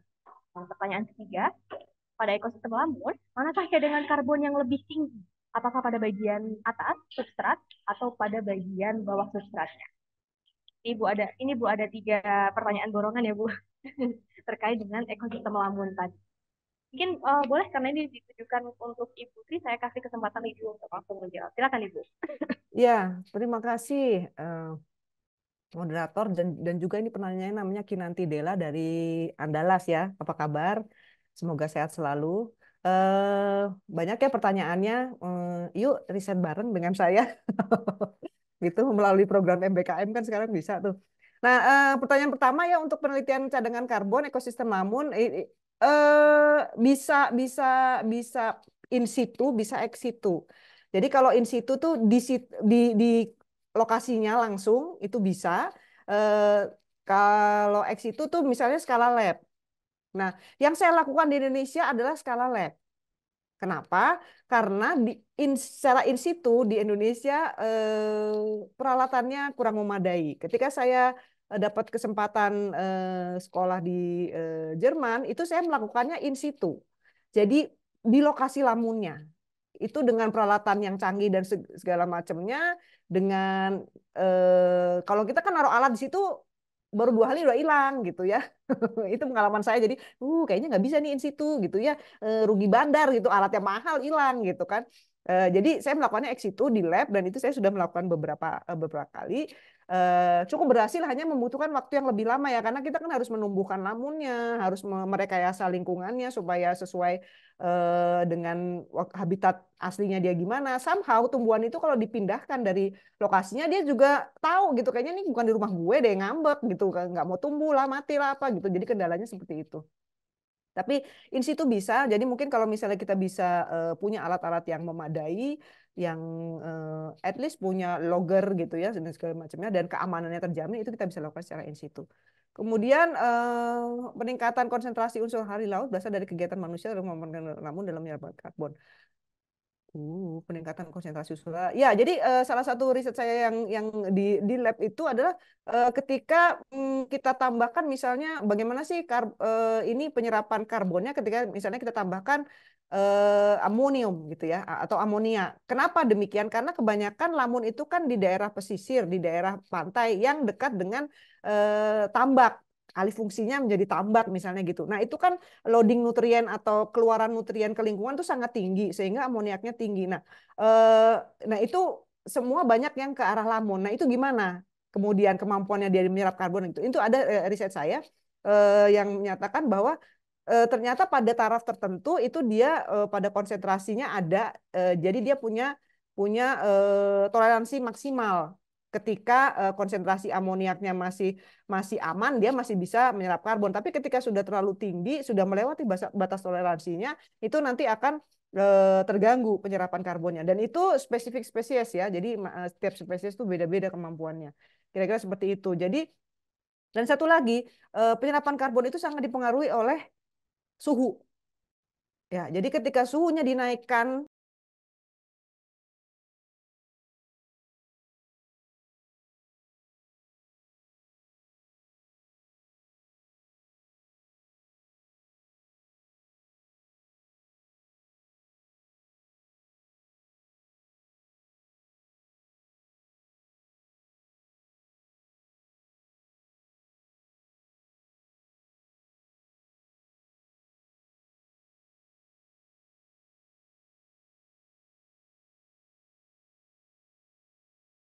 somehow gimana ya mungkin ada nah itu mungkin akan terjadi ketika suhu semakin panas dan apa namanya kutub di salju di kutub tuh mencair sehingga muka air laut tuh akan sangat tinggi dan membanjiri daratan kira-kira seperti itu sangat mengerikan. Nah yang ketiga ekosistem lamun cadangan.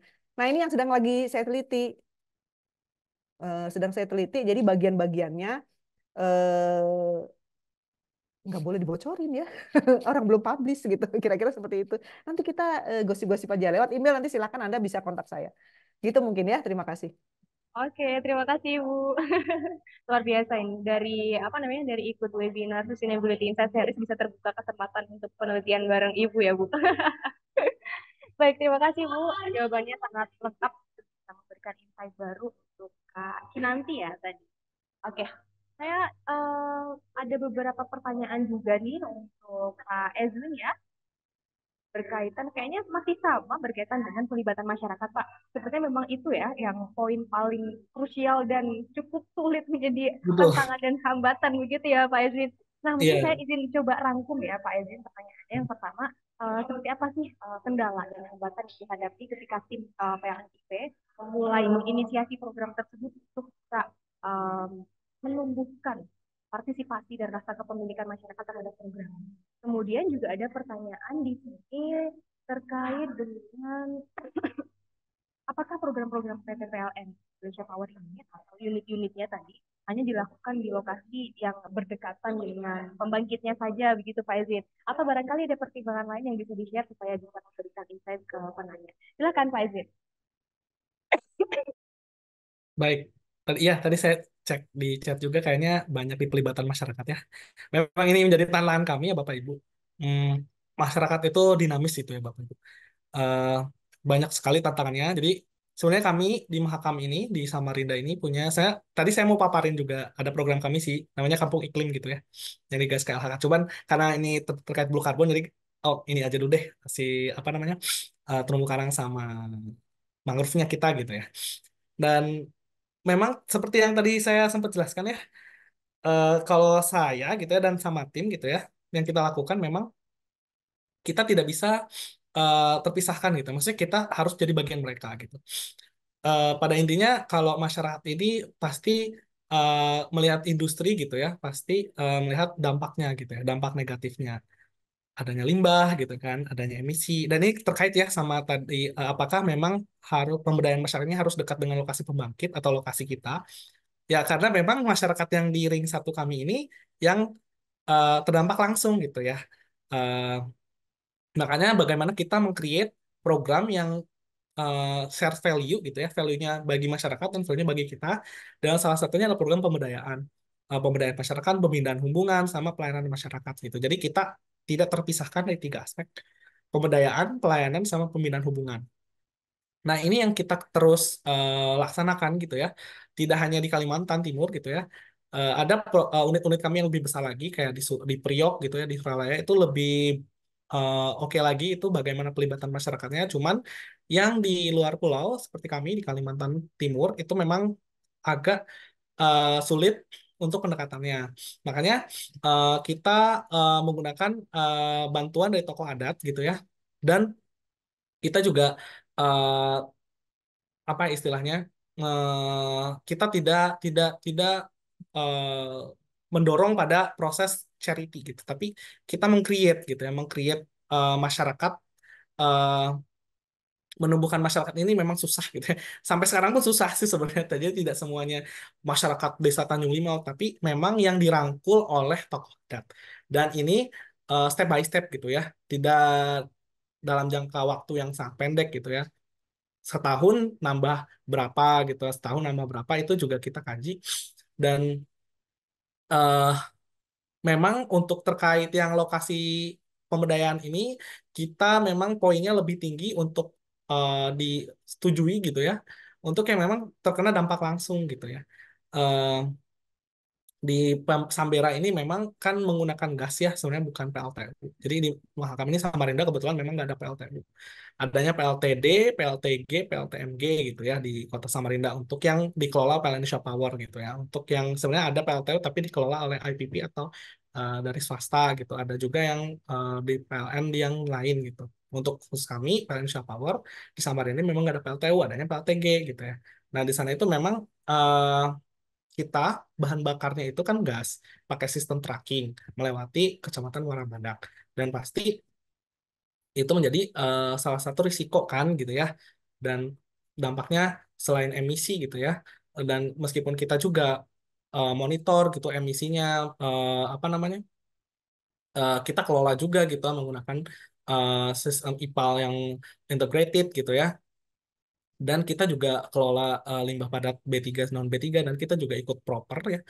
Meskipun belum proper nasional hijau, tapi kita kelola sesuai dengan beyond comply gitu ya. Jadi tidak hanya comply pada regulasi, tapi kita beyond, kita kita ada efisiensi bahan bakar, efisiensi energi, efisiensi sumber daya air gitu ya, penggunaan airnya.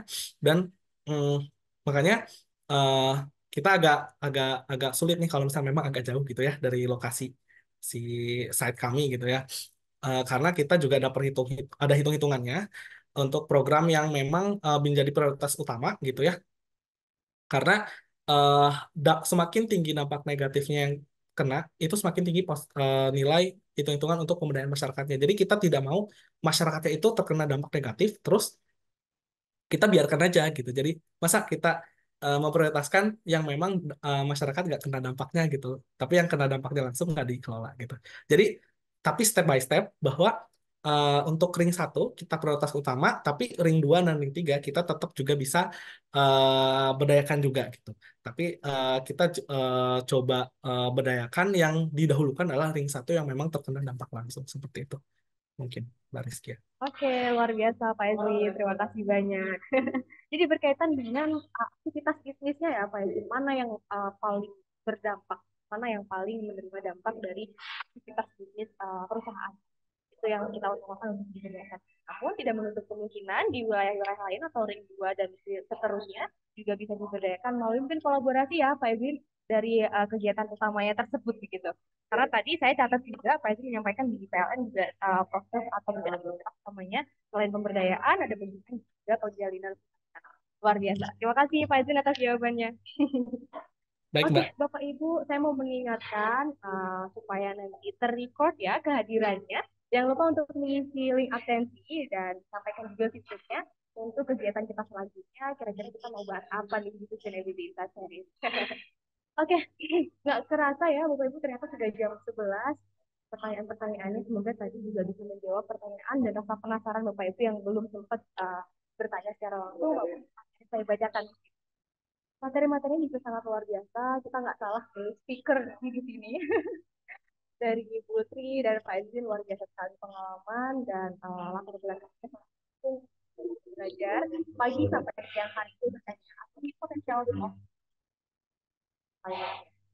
Oke. Kalau begitu saya mau mengingatkan juga Bapak Ibu bahwa saya tuh pengen banget untuk bisa ketemu terus dengan Bapak Ibu sebelumnya, karena kalau ketemu dengan Bapak Ibu sekalian nih rasa ingin tahu, rasa semangat belajarnya itu nggak habis-habis gitu. Jadi saya mau mengundang Bapak Ibu semuanya ada informasi lanjutnya di Instagram kami, Olah Karsa, sosial media kami terkait dengan event-event atau kegiatan yang segera kami lakukan, yaitu International Conference berkolaborasi dengan Corporate Secretary Association atau ICA yang akan dilaksanakan di bulan Februari. Baik, karena tadi sudah nggak terasa sudah jam 11, berarti kita harus berpisah dulu nih di sini. Tapi sebelum itu saya ingin minta closing statement dari Pak Edwin dan tema kita yang luar biasa. Ini mungkin saya sedikit revisi ya di temanya, bukan mitigating ya Bu Tri, tapi harus adaptif begitu.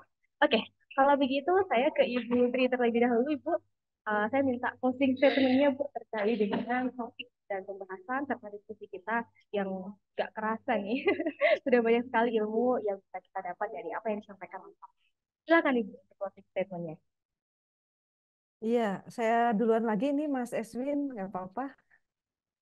Ladies first terus ini. Ya, apa ya, closing statement itu harus singkat ya. Jadi saya sih mengajak kita semua untuk dalam beraktivitas dan apa namanya berperilaku terhadap lingkungan itu mungkin nggak perlu bijaksana lah gitu. Karena untuk jadi bijak dalam mengelola atau memanfaatkan sumber daya alam itu membutuhkan tingkatan apa namanya kata sifat yang banyak gitu ya untuk jadi bijak dalam ini, bijak dalam itu. Kalau saya sih cukup mengajak kita semua untuk tahu diri, bahwa kita tuh meminjam semua sumber daya ini dari generasi yang akan datang. Dan kita harus yang namanya minjam harus mengembalikan gitu kan. Sehingga ayo sama-sama kita bekerja sama mungkin dengan Mas Eswin dan rekan-rekannya yang udah dapat Kalpataru segala itu contoh yang bagus. Mari kita bersama-sama untuk memperbanyak menyediakan penyerap karbon lebih banyak. Ya, kita menyediakan penyerap karbon lebih banyak supaya fotosintesisnya lebih banyak. Nah, kalau kita mungkin dengan blue carbon agak sulit ya, karena kalau kayak di Bandung kan, Bandung Raya jauh loh, Bo, dari laut gitu ya. Paling ada sungai juga itu. Nah, ya kita bisa lakukan di halaman rumah kita. Nanam-nanam aja lah 10-15 pot gitu kan juga lumayan tuh dapat oksigen kan gitu, kira-kira seperti itu. Jadi, mari memperbanyak penyerap karbon bersama-sama, kira-kira seperti itu kalau saya. Terima kasih. Baik, terima kasih banyak Ibu. Saya sepakat sekali bahwa kita hidup di dunia ini semuanya pinjam ya Bu. Dan harus diingat juga bahwa akan ada generasi selanjutnya di bawah kita begitu ya Bu. Walaupun mungkin teman-teman mahasiswa, oh saya masih muda nih, saya masih 20-an gitu, generasi selanjutnya mah nanti aja gitu. Tapi nggak boleh gitu ya Bu ya. Oke, terima kasih Bu closing statement-nya. Saya ke Pak Ezin sekarang. Silakan Baik, Pak Ezin untuk closing statement-nya. siap-siap. Mungkin sedikit ya dari saya, dari kami gitu ya, dari PLN Indonesia Power. Pada dasarnya kami gitu ya, Financial Power selalu mengedepankan prinsip 3P atau Saur Sunda nama 3P gitunya. Jadi people, planet, dan profit. Jadi kita sebagai industri, sebagai perusahaan uh, mengejar tiga itu gitu ya. Bagaimana kita mengejar secara ekonominya gitu ya, secara dari konservasi lingkungannya, dan kita juga berdayakan masyarakatnya gitu ya. Jadi mari kita berkolaborasi itu Bapak Ibu semua. Kita sebagai perusahaan di bagian pembangkitan tenaga listrik gitu ya, yang selalu jadi sorotan gitu ya, jadi sorotan bahwa eh, pembangkit-pembangkit memang berdampak gitu ya. Tapi kita juga untuk mengobati dampak itu, kita juga berdayakan masyarakatnya gitu ya. Jadi mari Bapak Ibu dari seluruh lapisan masyarakat ya, dari akademisi mungkin di sini banyak sekali ya. Aduh, minder saya mah. Masih banyak. Saya juga harus banyak belajar sama Ibu Tri ya. Ibu mohon izin Bu sama teman-teman yang lain gitu ya, untuk keberlangsungan eh, kita gitu ya, untuk pemberdayaan masyarakatnya, untuk berkolaborasi dengan seluruh lapisan masyarakat. Mungkin dari saya itu saja sih Mbak Rizky ya. Nothing Oke. special saya dari saya mah mungkin. Terima kasih banyak Pak Ezin. Jadi mari berkolaborasi, jangan berjalan sendiri-sendiri ya Pak. Nanti capek. Oke, baik. Terima kasih banyak Pak Ezin, Ibu Tri atas materi yang luar biasa, atas diskusi yang menyenangkan. Nggak kerasa ini hampir 3 jam ya, tapi masih semangat banget nih saya lihat. Masih bertahan 110 partisipan dan aktif sekali di kolom komentar. Semoga next kita bisa bertemu kembali di diskusi event. Nah, sebelum kita tutup, kita dokumentasikan terlebih dahulu ya kebersamaan kita, walaupun secara online, harapannya nggak menutup rasa hangatnya. Bapak Ibu silahkan yang bisa mengaktifkan kameranya, diaktifkan untuk kita dokumentasikan. Saya beri waktu 5 detik ya.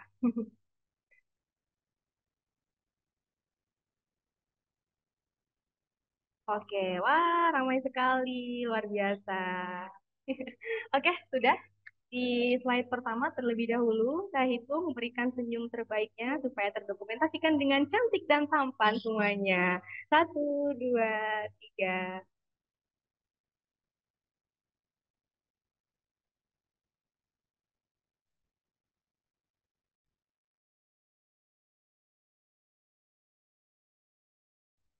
Oke, di slide kedua, silahkan. Oke, cukup. Terima kasih Bapak Ibu. Wah, senang sekali bisa bertemu secara langsung. Saya mau nyapa-nyapa juga nih. Oke, Bapak Ibu tidak terasa kita sudah berbincang, berdiskusi dan belajar bersama selama kurang lebih 3 jam di sini dengan speaker yang luar biasa, pengalamannya luar biasa, kita bisa belajar banyak ilmu dan pengalaman-pengalaman nih selama bertahun-tahun yang beliau jalani kita bisa dapat di sini dalam waktu 3 jam. Lengkap sekali gitu. Sekali lagi terima kasih sudah menunggu-nunggu event dari Olah Karsa, yaitu Sustainability Inventories. Semoga next kita bisa bertemu kembali tema dan topik berkaitan dengan sustainability yang lebih menarik dan diskusi yang lebih hangat dan menyenangkan. Sekali lagi terima kasih untuk khususnya Pak Ezwin dan Ibu Tri atas waktu, ilmu, dan sharingnya sangat bermanfaat sekali. Semoga kita bisa bertemu kembali. Mohon maaf bila ada kesalahan, izin saya tutup dengan pantun ya, boleh dibantu dengan cakepnya. Kapas putih di Pulau Bali. Cakep. Terima kasih dan sampai jumpa kembali. Izin saya tutup. Selamat siang semuanya.